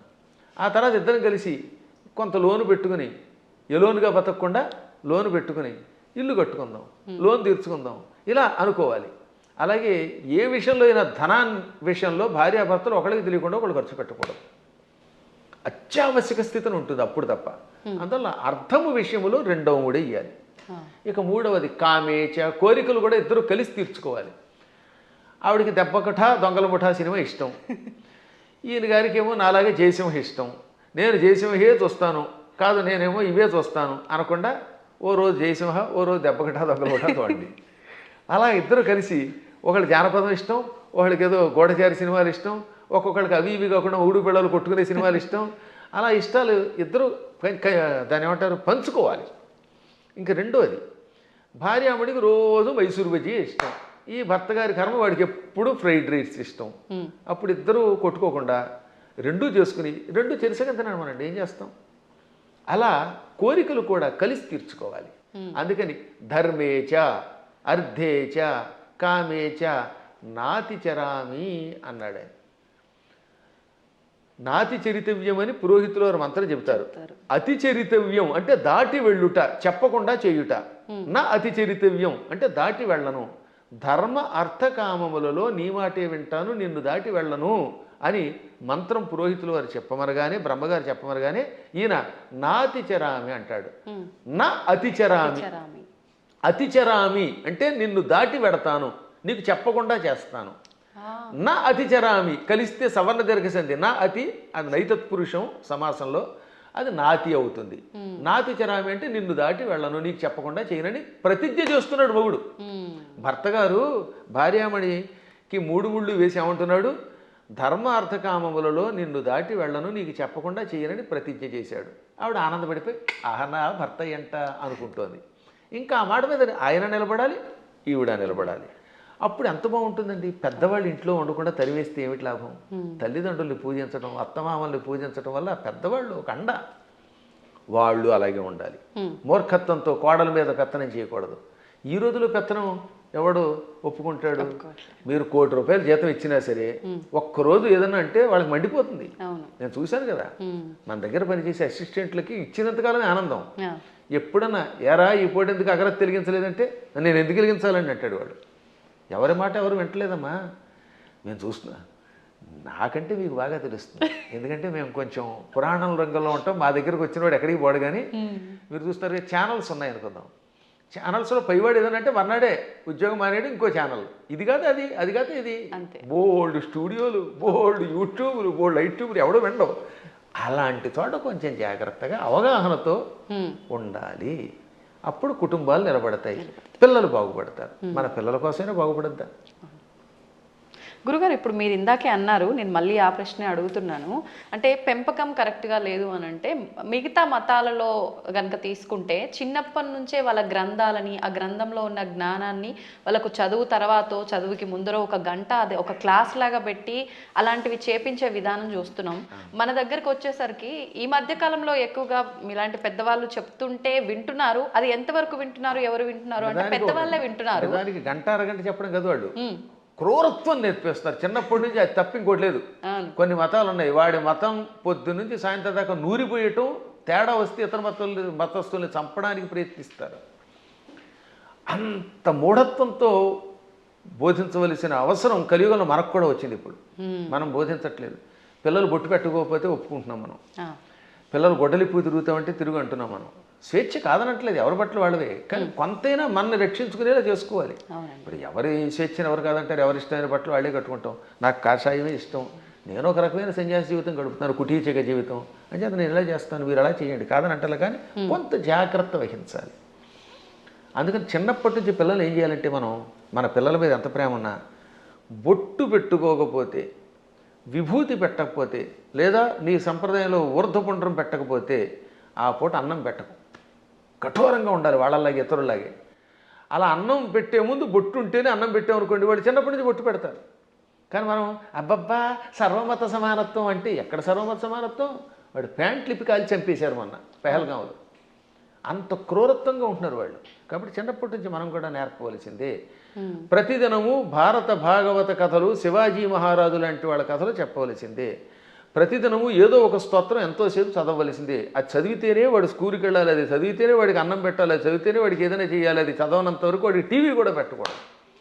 ఇలా మనం 10 ఏళ్ళు అలవాటు చేసాం అనుకోండి చిన్నప్పుడు, ఇంకా తర్వాత వాడు అలవాటు. మా చిన్నప్పుడు మా నాన్నగారు పురాణములు చెబుతూ ఉంటే, ఆయన మంచి కంఠంతో చక్కగా స్పష్టంగా చెబుతూ ఉంటే విని మేము ఇంకా అక్కడ దాని మీద ఆసక్తి పొందామా లేదా? అవునండి. అందువల్ల తల్లిదండ్రులు పిల్లలకి అది నేర్పాలి. ఇప్పుడు ఈ మతమును, మన మతమును మన పిల్లలకి నేర్పడం అనేది ఉందే, అది ఇంకో దానికో కాదు, కనీసం బ్రతకడానికి అవసరం అయిపోయింది. నువ్వు బతకాలంటే నేర్చుకోవాల్సిందే. లేదా ఆ మతం మారు, లేదా చంపేస్తాడు. భవిష్యత్తులో ఒకటే, నీ మతమును అనుసరించి నువ్వు గట్టిగా నిలబడకపోతే వాళ్ళ మతంలోకైనా వెళ్ళాలి, లేదా వాళ్ళ చేతిలో చావాలి. రెండే మిగిలి. చావలేము, ఆ మతంలోకి మారలేము, మధ్యలో బతకడానికి లేదు. కాబట్టి హిందువులారా, ఎవరేమనుకున్నా సూటిగా స్పష్టంగా మీకు చెబుతున్నాను, హిందువుల ఐకమత్యంతో ఉండడం ఇప్పుడు వాళ్ళ బ్రతుకు కోసం అవసరం. మీరు మీ పిల్లలకి చిన్నప్పటి నుంచి మన ధర్మాన్ని నూరిపోయండి, మన గురువుల దగ్గరికి తీసుకెళ్ళండి, ఆలయాలకి తీసుకెళ్ళండి. శని ఆదివారాలు వచ్చాయంటే వెళ్ళి తెరవలసిందే గుడికి. మీ పిల్లలకి బొట్టు పెట్టుకోకపోతే, రామ అనకపోతే, కృష్ణ అనకపోతే, శివ అనకపోతే అన్నం పెట్టకండి. అలా నేర్పకపోతే భవిష్యత్తులో మీకు ఏ విధమైన దిక్కు ఉండదు, మిమ్మల్ని రక్షించేవాడు లేడు. బాగుపడతారా? నా మాట వినండి, లేదా పొండి కర్మపుణ్యం పాలై అని ఎంత గట్టిగా నువ్వు చెబుతున్నానమ్మా. ఇటువంటివి చాలా అవసరం. ఇవాళ మీ బొట్టు వాళ్ళు ఇంకా ఈ ధర్మాన్ని ప్రోత్సహిస్తున్నారు కనుక. గురుగారు, ఇప్పుడు మీరు చెప్పారు బొట్టు పెట్టుకోమని మీ పిల్లలకు నేర్పండి అని. ఇప్పుడు మా జనరేషన్ వాళ్ళని తీసుకుంటే మీరు చెప్పేవి వింటే మాకు కొన్ని అర్థమవుతాయి, కొన్ని అంతవరకే మాత్రమే తెలుసు, మాకు ఆ జ్ఞానం మాత్రమే, దానికి ముందర వెనక ఇంకేముందనేది తెలియదు. ఇప్పుడు అన్నారు బొట్టు పెట్టుకోవాలమ్మా, అది మన ధర్మం అని చెప్పి, నేను వెళ్ళి ఇప్పుడు అదే సేమ్ నా పిల్లలకి చెప్పాను అనుకోండి, అవును బొట్టు పెట్టుకోవడం మన హిందూ ధర్మంలో ఉంది, అసలు ఎందుకు పెట్టుకోవాలి, దాని వెనకాల రీజన్ ఏంటి అడిగితే మా బోటి వల్ల అసలు మేము చెప్పలేకపోతున్నాము. ముందు ఒకటి చెప్పండి వాళ్ళకి.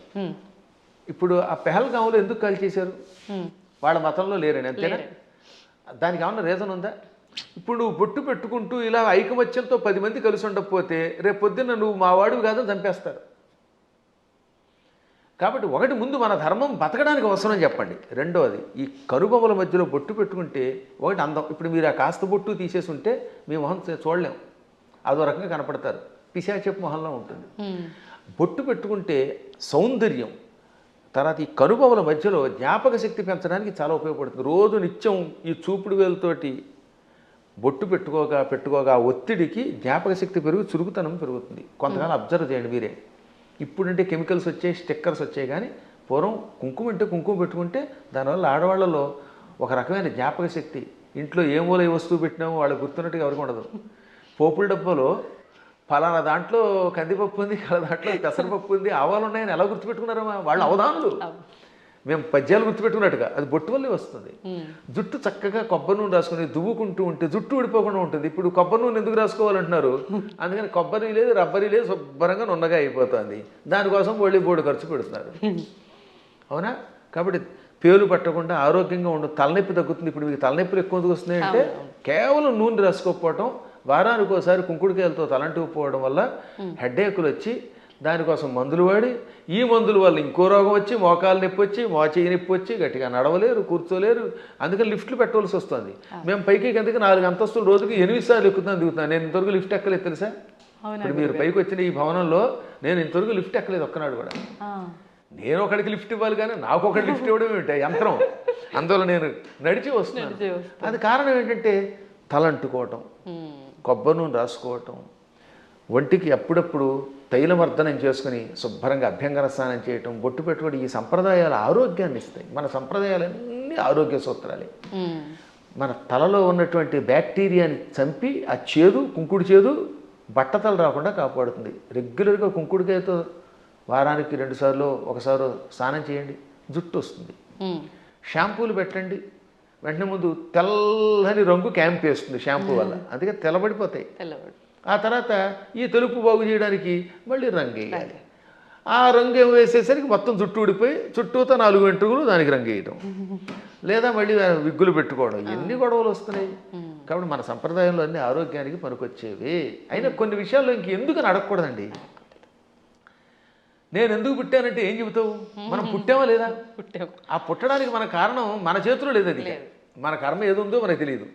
కాబట్టి నువ్వు ఎందుకు పుట్టావు, నువ్వు ఎందుకు అన్నం తింటావు? అన్నం తిన్నంతకాలం, నువ్వు పుట్టినంతకాలం, నువ్వు పరిగెడుతున్నంతకాలం నువ్వు ఒట్టెట్టుకోవాల్సిందే. కొన్నింటికి ఇంకా లేదు, నువ్వు లాగి ఒట్టించుకోవటమే. దెబ్బ కనపడుతుందా? దేవుడు ఎక్కడున్నాడో చూపించమని అడిగట్టు వెనకడికి. లింగ పురాణంలో ఒక నాస్తికుడు వచ్చి దేవుడు లేడు, ఉంటే చూపించన్నట్ట. వెంటనే గురువుగారు లాగి గొప్ప తోటి కొట్టాడు. బాబోయ్ అన్నాడు. ఏం బాబోయ్ ఎందుకు అన్నావు అంటే బాధ అన్నాడు. ఏది బాధ చూపించన్నాడు. లాగి గొప్ప కొడితే బాధ కలిగింది అన్నాడు. బాధ ఏది చూపించంటే బాధ ఎలా చూపిస్తామండి, లోపల ఉంటుందన్నట్ట. అలాగే దేవుడు కూడా అంతటా ఉన్నాడురా. ఈ బాధలో, ఆనందంలో, వెలుతురులో, జలంలో ఉన్నది ఆ చైతన్యమే. అది లేకుండా పుట్టావు, లేకపోతే ఎముకల పోగు. ఆ ఎముకల పోగు మీద మళ్ళీ రకరకాల నరాలు, ఆ నరాలను అంటి పెట్టుకుని చీము, నెత్తురు, మాంసం, కండరాలు, మోకాళ్ళల్లో గుజ్జు, మా చేతుల్లో గుజ్జు, కళ్ళల్లో, గుడ్లల్లో చూపు, ఇవన్నీ పెట్టి పైన చర్మం పెట్టి ఓ సౌందర్యం ఇచ్చాడు ఈ శరీరానికి. ఒక్కసారి ఆశ్చర్యంగా ఉంటుంది మనకి. దీని కింద ఎన్ని నాడులు, మనం తిన్న అన్నం గిలకొట్టబడి జీర్ణమై రక్తంగా మారుతుందా, ఆ రక్తం వీటన్నిటికుండా ప్రవహిస్తున్నదా. అసలు ఎంత అద్భుతమైన యంత్రం. ఈ యంత్రాన్ని ఇంకెవడన్నా రీప్లేస్ చేయగలడా? మోకాళ్ళ చెప్పులు మారిస్తే ఒరిజినాలిటీ ఎక్కడ ఉంటుంది? వంగలేవు, కూర్చోలేవు. ఈ ముక్కు మారిస్తే దీంట్లో ఉన్న ఉండవు. ఇటువంటి శరీరం ఒక్కసారి స్తంభించిపోతే ఎందుకు పనికిరాకుండా అయిపోతే అది ఎందుకు పనికిరాకుండా కుళ్ళిపోతుంది. మళ్ళీ దీన్ని కుళ్ళిపోయి పాడైపోవడానికి వీలుగా లోపల బ్యాక్టీరియా పెట్టాడు. పురుగులు వచ్చి తగలబెట్టకపోతే, కాల్చకపోతే, ఈ శరీరం కొంతకాలం అలా మూలండిపోతే లోపల కొత్త పురుగులు పుట్టి దీన్ని తినేసి మళ్ళీ అవి నాశనం అయిపోతాయి. శుద్ధి చేసి వెళ్ళిపోతున్నది. అటువంటి ఈ అస్థిపంజరాన్ని, దీని మీద ఇన్ని రకాలైన విశేషాలని పెట్టి సృష్టి కొంతకాలం నడిపిస్తూ మళ్ళీ వీడు వెళ్ళిపోయాక ఎక్కడికి వెళ్ళాడో తెలియకుండా చేసే అపూర్వమైన ఆ అద్భుత దివ్యశక్తే పరమాత్మ అంటే. కాబట్టి వాడు అంతటా ఉన్నాడు. పిల్లలకి పిడివాదం కాకుండా చిన్నప్పటి నుంచి కనుక నేర్పితే 8 ఏళ్ళు వచ్చాక మనం నేర్పలేము. బై బర్త్ చిన్నప్పటి నుంచి బొట్టు, బొట్టు, కట్టు, వాడికి స్తోత్రాలు నేర్పాలి.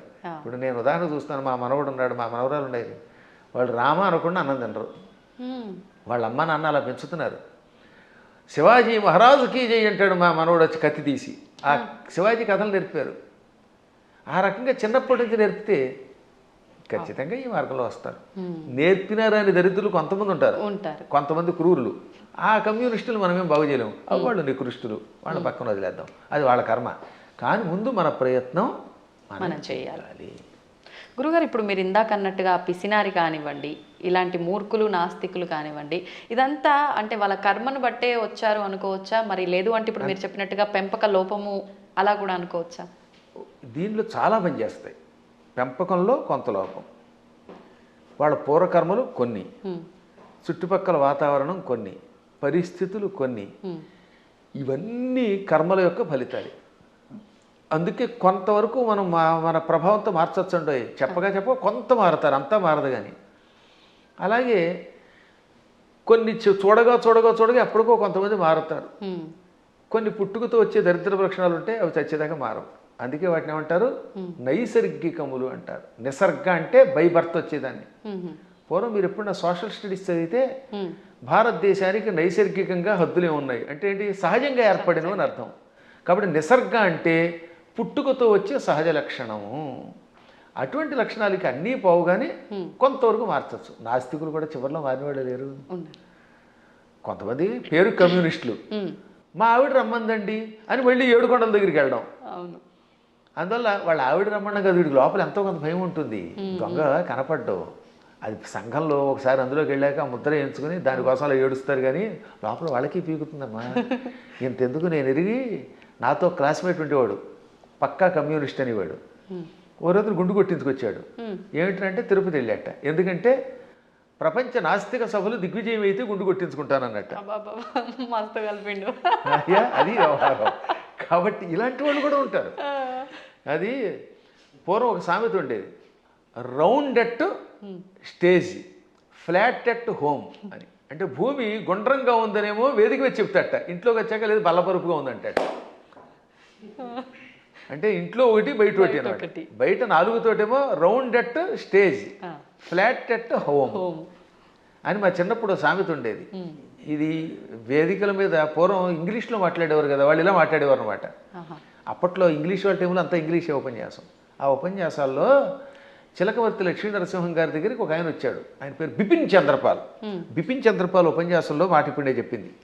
ఆయన ఇంగ్లీష్లో అనర్గళంగా మాట్లాడుతూ, హిందువులు అలా చేస్తున్నారు, బయటకు వచ్చినప్పుడు ఒక రకంగా, ఇంట్లో ఉన్నప్పుడు ఒక రకంగా ఏడుస్తారు, అలా ఉండకండి, ఇంట్లోనూ బయట హిందువుల్లో ఉండండి అని చెప్పడానికి ఆయన మంచి మాట చెప్పాడు ఆయన.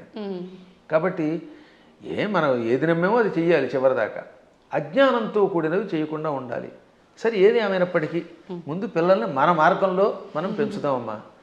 విన్నారా బాగుపడతారు, వినకపోతే మనం ఏం చేయగలుగుతాం? గుర్రాన్ని తీసుకెళ్ళగలం, మంచినీళ్ళు తాగించలేం కదా. అందువల్ల అలా చేయడానికి ప్రయత్నిద్దాం.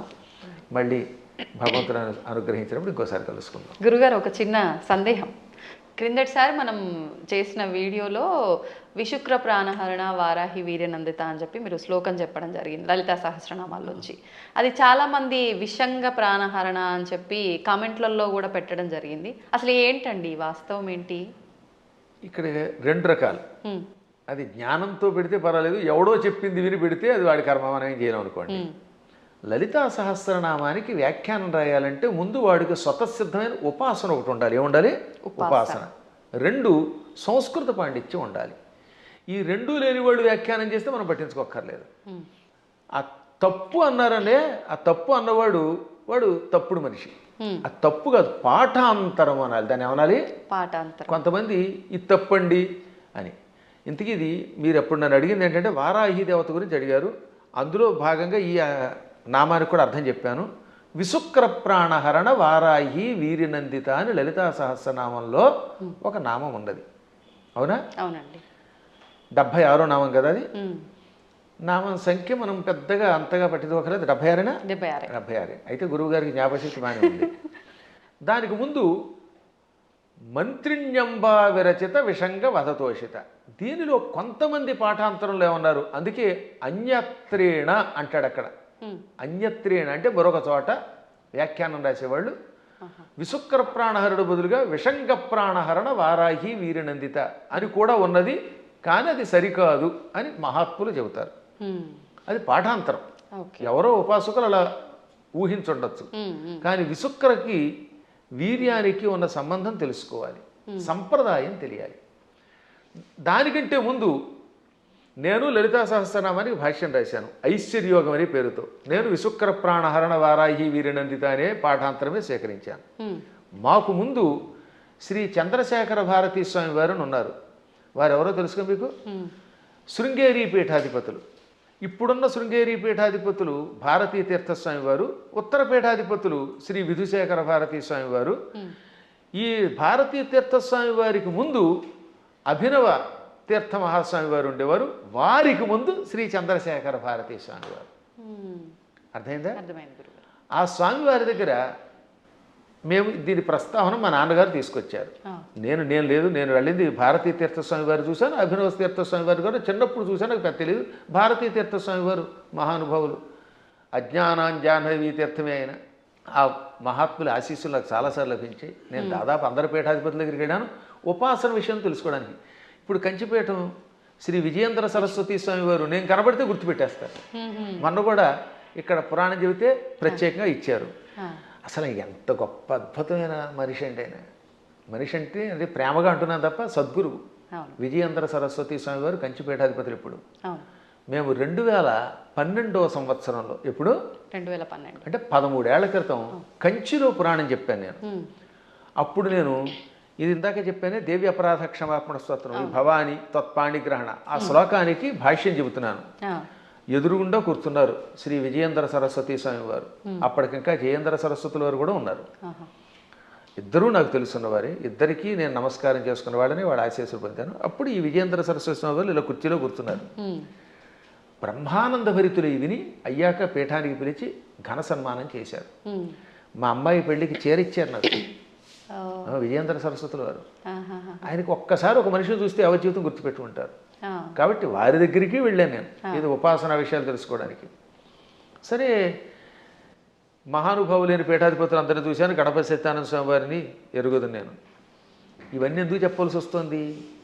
ఈ చంద్రశేఖర భారతీ స్వామి మహాస్వామి వారు జగద్గురువుల వారి దగ్గర సన్యాసం పుచ్చుకున్న ఒక ఉపాసకుడు ఉన్నాడు. ఆయనని ఎరగలేదు అంటే వాడికి శ్రీచక్రోపాసన గురించి తెలియని వాడు. శ్రీచక్రము గురించి, లలితా సహస్రనామం గురించి వ్యాఖ్యానం తెలుసుకోవాలంటే తప్పనిసరిగా ఒక ఆయన్ని మనం తలుచుకోవాలి.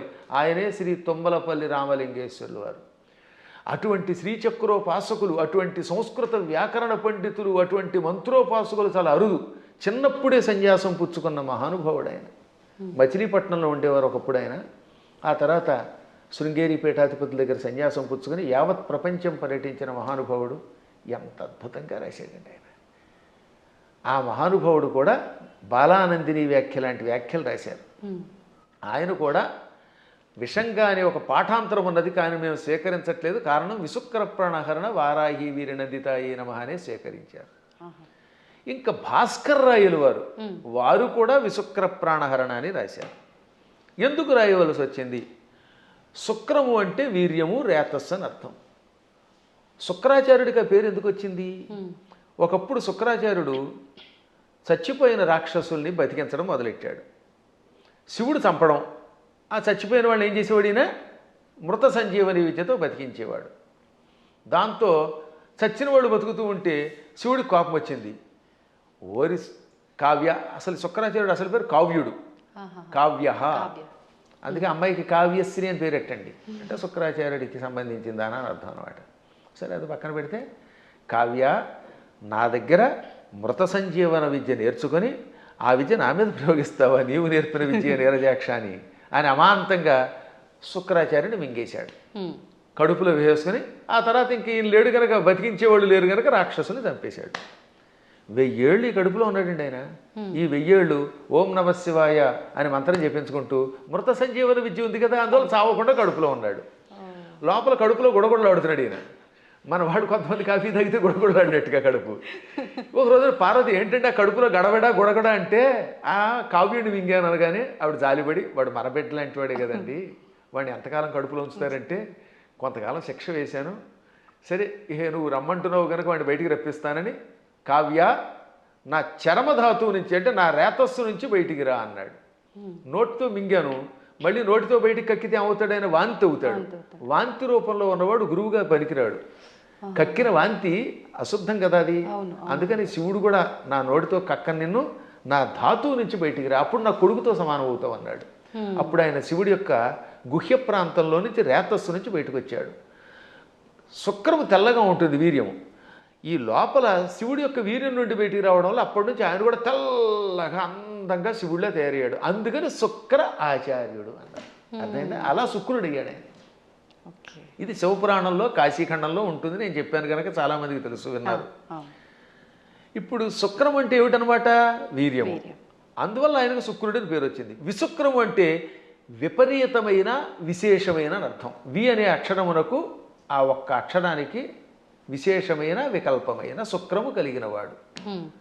అంటే వాడికి విపరీత కామం, చాలా ఎక్కువ రేతస్సు ఉండేది. దాంతో వాడు ఇష్టం వచ్చినట్టు తిరిగేవాడు. ఇప్పుడు వాడు చావాలంటే ఏమవ్వాలి? ఆయుధాలకి చావాడు. వాడిలో ఉన్న రేతస్సంతా లాగేస్తే వాడు చచ్చిపోతాట. అది వాడికి వరం. అందుకని వారాహి దేవత ఏం చేసింది? మొత్తం వాడి శరీరంలో మనం చూడండి, స్ట్రా వేసి డ్రింక్ తాగేసినట్టుగా తన కోరలతో, వారాహి దేవత తన కోరలతో వాడి శరీరాన్ని గుచ్చి వాడిలో ఉన్న వీర్యం అంతా తాగివేసింది. ఇక్కడ వీర్యం అంటే పరాక్రమము, రేతస్సు, రెండు అర్థాలు. వీర్య శబ్దానికి బలమని కూడా అర్థం.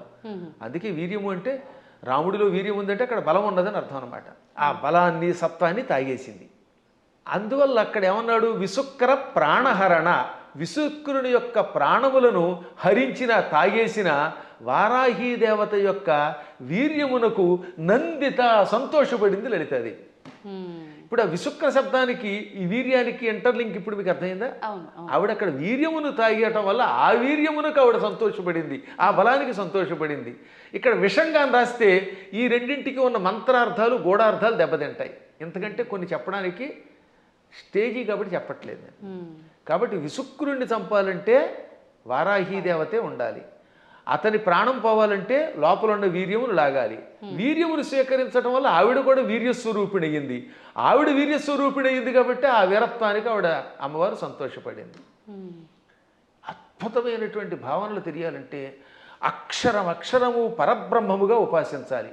అందుకే అక్షరమును పరబ్రహ్మం అంటారు. అక్షర పరబ్రహ్మ యోగం అన్నారు. అందుకే భగవద్గీతలో కూడా మా నాన్నగారు చిన్నప్పుడు శబ్ద బ్రహ్మోపాసన చెయ్యాలి అని నాకు చెప్పారు. అంటే శబ్దం ఊరికే పైపైన ఏదో నోటికి వచ్చినట్టు వాగడం కాదు. ఏ శబ్దం వాడినా ఆ శబ్దంలో ప్రతి అక్షరమునకు ఒక అర్థం ఉంటుంది. అర్థం తెలుసుకుని ఉపాసించాలి. ఉదాహరణకి సముద్రము, సాగరము రెండింటికి తేడా ఉంది. అల్లసాని పెద్దన ఈ మనుచరిత్రలో ప్రవరుడు అనేవాడు ఏడుస్తున్నప్పుడు చింతాసాగరమన మునిగి అన్నాడు ఆయన. చింతా సముద్రం అనలేదు, సాగరం అని ఎందుకు వాడాడు? సముద్రం అన్నా సాగరం అన్నా ఒకటే కదా. కానీ రెండింటికి ఎంత తేడా ఉందో తెలియాలి. సముద్రం సామాన్యమైనది, చిన్నది. ఒకప్పుడు సముద్రం చిన్నది. సగరుడని ఒక ఆయన ఉన్నాడు. ఆయనకు 60,000 మంది కొడుకులు. ఈ 60,000 మంది భూమిని తెగతవ్వారు, గొయ్యించేసేశారు. ఆ గొయ్యిలోకి సగరుడి యొక్క మునిమనుముడు భగీరథుడు గంగను తెచ్చాడు. ఆ గంగ అందులో పడింది. దాంతో చిన్నగా ఉన్న సముద్రం ఈ సగరు పుత్రుల వల్ల తవ్వబడి ఆ సగరుని యొక్క మునిమనువుడు తెచ్చిన గంగతో పెద్దదయ్యి విశాలమైపోయింది. ఇవాళ చూస్తున్నంత పెద్దదయ్యింది. చిన్నదిగా ఉన్నప్పుడు సముద్రం, విశాలమైపోతే ఏమవుతుందన్నమాట? డెవలప్ చేయబడితే సాగరం. అందుకని అక్కడ అప్రాప్రియేట్ వర్డ్ ఏంటనమాట? దుఃఖం అలా పుట్టి సముద్రం ఎలా అయితే సాగరం అయ్యిందో అలా వ్యాప్తి చెందింది కనుక చింతాసాగరం అన్నాడు ఆయన. ఊరికే తోచిన పదం వాడేయకూడదు అక్కడ. మేము కావ్యాల్లో వాడేటప్పుడు అంత జాగ్రత్తగా వాడతాం.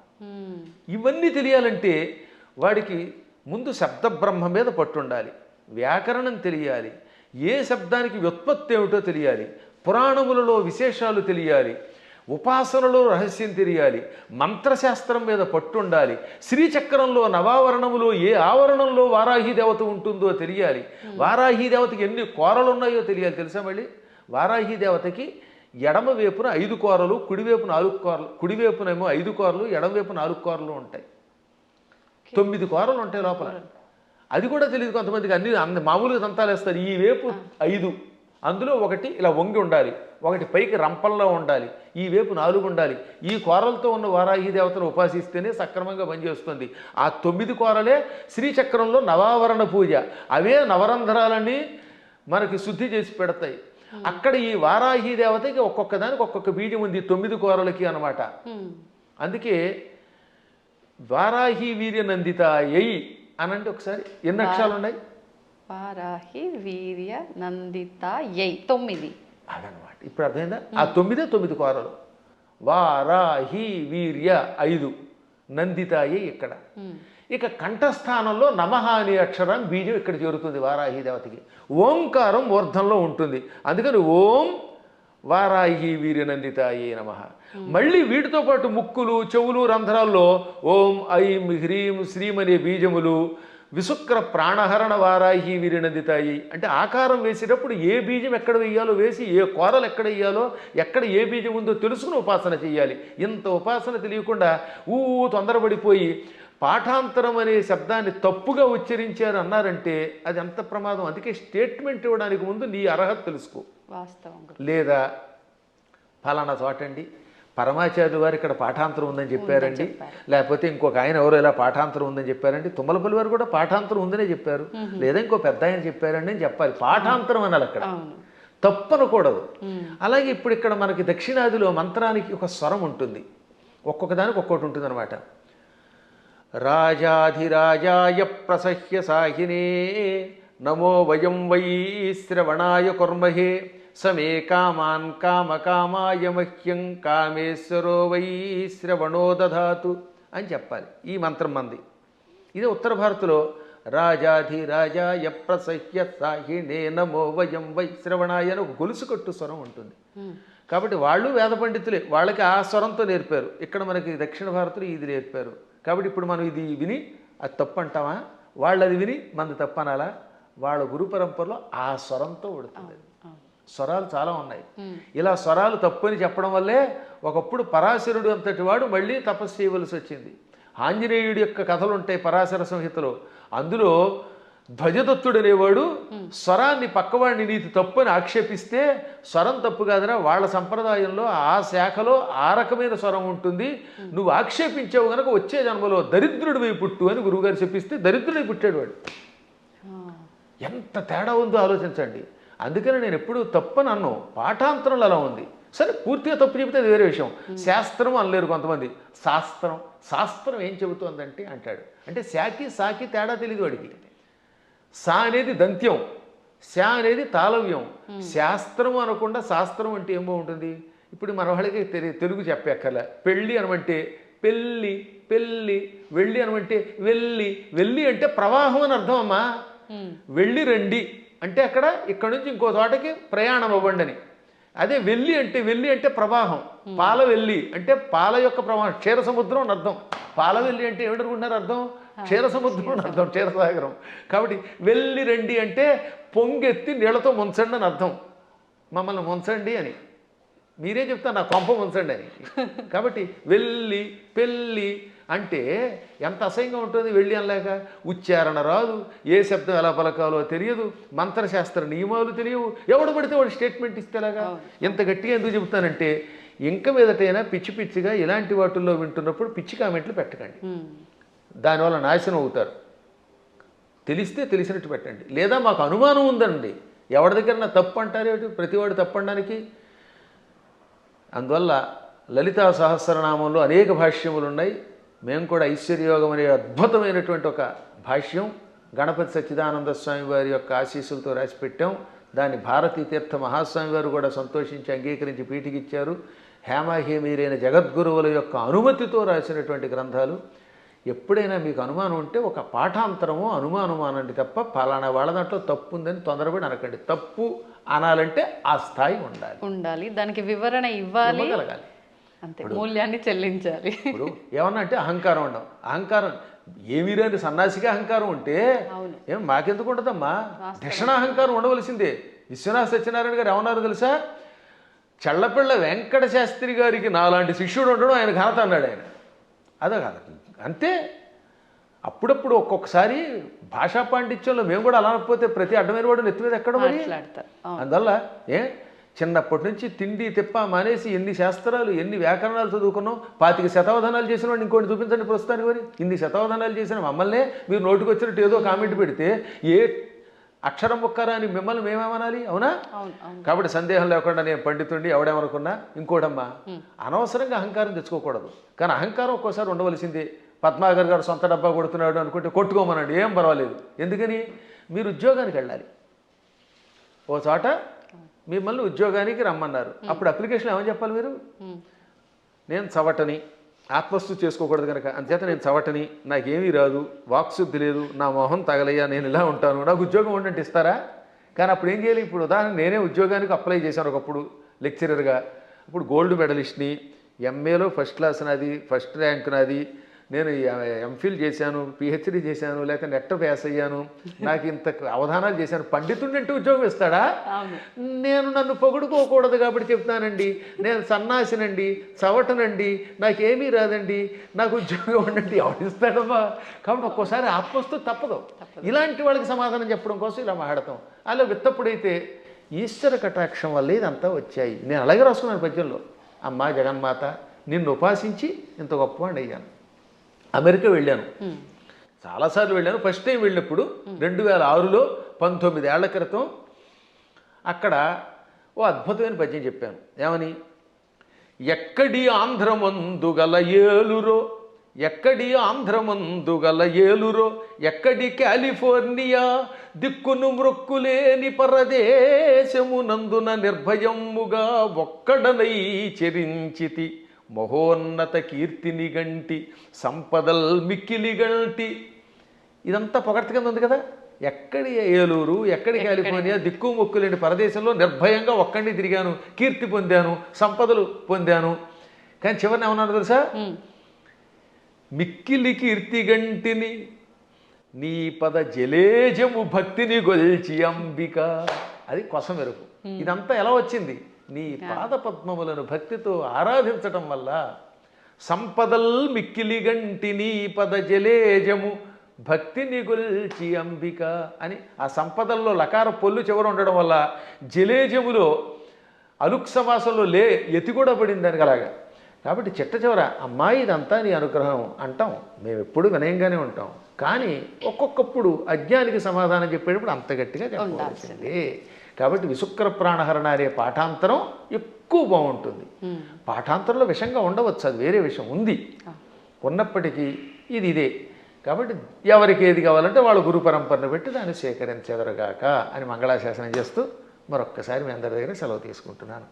ఈ 2 మాటలు కూడా చెప్పేయండి గురుగారు. ఇంకా ఇప్పుడు ప్రతి ఒక్కరిలో ఉన్న ఒక చిన్న డౌట్ ఏంటంటే, వారాహి అమ్మవారు ఇప్పుడు మీరు చెప్పిన దాన్ని బట్టి పురాణాల నుంచి ఎప్పటి నుంచో ఉన్న విషయమే, కానీ ఇప్పుడు ఈ 3-4 సంవత్సరాల నుంచే కొత్తగా వింటున్నాం ఎక్కువగా. కాబట్టి ఎవరు ఆరాధించకూడదు, గోప్యంగా ఉంచాలి, గుప్త నవరాత్రులు ఇదంతా కూడా మాట్లాడుతున్నారు. అసలు వాస్తవం ఏంటండి? అక్కడ గోప్యంగా ఉంచమని ఎందుకన్నారంటే, ఎవరికి పడితే వాళ్ళకి, అజ్ఞానులకి, నాస్తికులకి, కమర్షియల్గా వాడుకునే వాళ్ళకి చెప్పకూడదు. ఇప్పుడు పెద్ద సమస్య ఏంటంటే, కలియుగంలో ఒక ఆయన కష్టపడి ఉపాసన చేశాడు అనుకోండి, ఇంకెక్కడి నుంచి స్వార్థపరులు బయలుదేరుతున్నారు కొందరు. వాళ్ళు గుడి పెట్టేసి, పీఠం పెట్టేసి ప్రజలు దోచుకుంటారు. మీరు చూస్తూనే ఉన్నారు కదా. చీరల్ని ప్రమోట్ చేసేవాడు, పూజల్ని ప్రమోట్ చేసేవాళ్ళు, బాబో ఎలా తయారయ్యారంటే అలా తయారయ్యారు. అందుకని వద్దని అండంలో ధర్మం ఉంది. కానీ అసలు ఉపాసన వద్దండం మనవాళ్ళం వద్దండానికి. భక్తి కలిగిన ఎవడైనా ఉపాసకుడే. ఎప్పుడూ ఉన్న ఉపాసనలు. కాకపోతే ఉపాసనలు అనేది మీ ఓపికలను బట్టి చెయ్యండి. మోసగాళ్ళ మోసంలో పడకండి. ఈ విషయంలో మాత్రం మోసగాడు తయారయ్యారు, సందేహం లేకుండా. ఇంకా అక్కడి నుంచి వారాహి దేవతకి ఒక గుడి కట్టేయడం, అందరినీ నా దగ్గరికి వచ్చేయండి అనడం, దాంతో వచ్చిన వాళ్ళ దగ్గర ఏమో డబ్బులు లాగడం, చీరలు లాగడం, గందరగోళం అయిపోతుందమ్మా. వాళ్ళని దృష్టిలో పెట్టుకు చెప్పారు తప్ప ఉపాసనని తిట్టట్లేదు అవతల వాళ్ళు కూడా. ఈ ఉపాసన పేరు చెప్పి వంచకత్వం ఎక్కువైపోవడం వల్ల వంచకులను దృష్టిలో పెట్టుకుని కొంతమంది వద్దన్నారు తప్ప, అన్నవాళ్ళు కూడా ప్రజల యొక్క బాగుని దృష్టిలో పెట్టుకున్నారు కదా, అది మంచిదే. నిజమైన ఉపాసకులు ఆడంబరం లేకుండా ఉంటారు. ఇప్పుడు ఎప్పుడైనా నేను పూజ చేశాను, ఒక్క పూజ బయట పదే చెప్పుకుంటా, డబ్బా కొట్టుకుంటాం, కొట్టుకోం. అత్యవసరం వస్తుంది ఒక్కోసారి. అలాంటప్పుడు చెప్పాలి తప్ప వీటితోటి అవతల వాళ్ళ దగ్గర డబ్బులు వసూలు చేయడం, వాళ్ళు మోసం చేయడం తప్పే. కానీ వారాహి ఉపాసన ఎప్పటిది కాదు, యోగ యోగాలుగా బ్రహ్మాండ పురాణంలో ఉంది. బ్రహ్మాండ పురాణం వ్యాసుడు రాశాడు, కొన్ని వేల సంవత్సరాల క్రితమే ఉంది. అవి కూడా కాదంటే అది వాళ్ళ కర్మ. సంతోషం అండి. మంచి అంటే ఒక నిర్ధారణ అనేది జరిగింది ప్రతి ఒక్కరికి కూడా. అంటే పెద్ద పెద్ద జ్ఞానులు, యోగులే వారాహి అమ్మవారిని ఆరాధించరు, మీరెవరు ఆరాధించడానికి అని ఖచ్చితంగా చెప్పే వాళ్ళు ఉన్నారు ప్రస్తుతం మీడియా ముఖంగా. అసలు లేదు అందరూ ఆరాధించే వాళ్ళు. అంత మొత్తానికి జనాలకి ఏమైపోయిందంటే ఒక క్లారిటీ మిస్ అయిపోతుంది. సంతోషం గురుగారు, చాలా మంచి విషయాలు తెలియజేశారు. ఇంకా సమయం ఉంటే ఇంకా మాట్లాడాలని ఉంది, కానీ ఇప్పటికే చాలా సమయం అయిపోయింది. మీ అనుమతి ఉంటే మరొక వీడియోలో తప్పకుండా మంచి విషయాలు మాట్లాడుకుందాం. ధన్యవాదాలండి. తవ్వండి, తవ్వుతూనే శివలింగం. పరమాత్మకు జీవా సరే, దాన్ని అట్లా కప్పేసేయండి, చూపించదండి. Krishna is there. మూర్తి పూజ కాదు, సాక్షాత్ బ్రజేంద్ర నందన భగవాన్ ఉన్నారు మూర్తిలో. ఏమీ ఆశించకుండా ఆరాధించే వాళ్ళు కూడా ఉన్నారా ప్రభుజీ? నిజమైన భక్తి అంటే మనకు తెలియదు కాబట్టి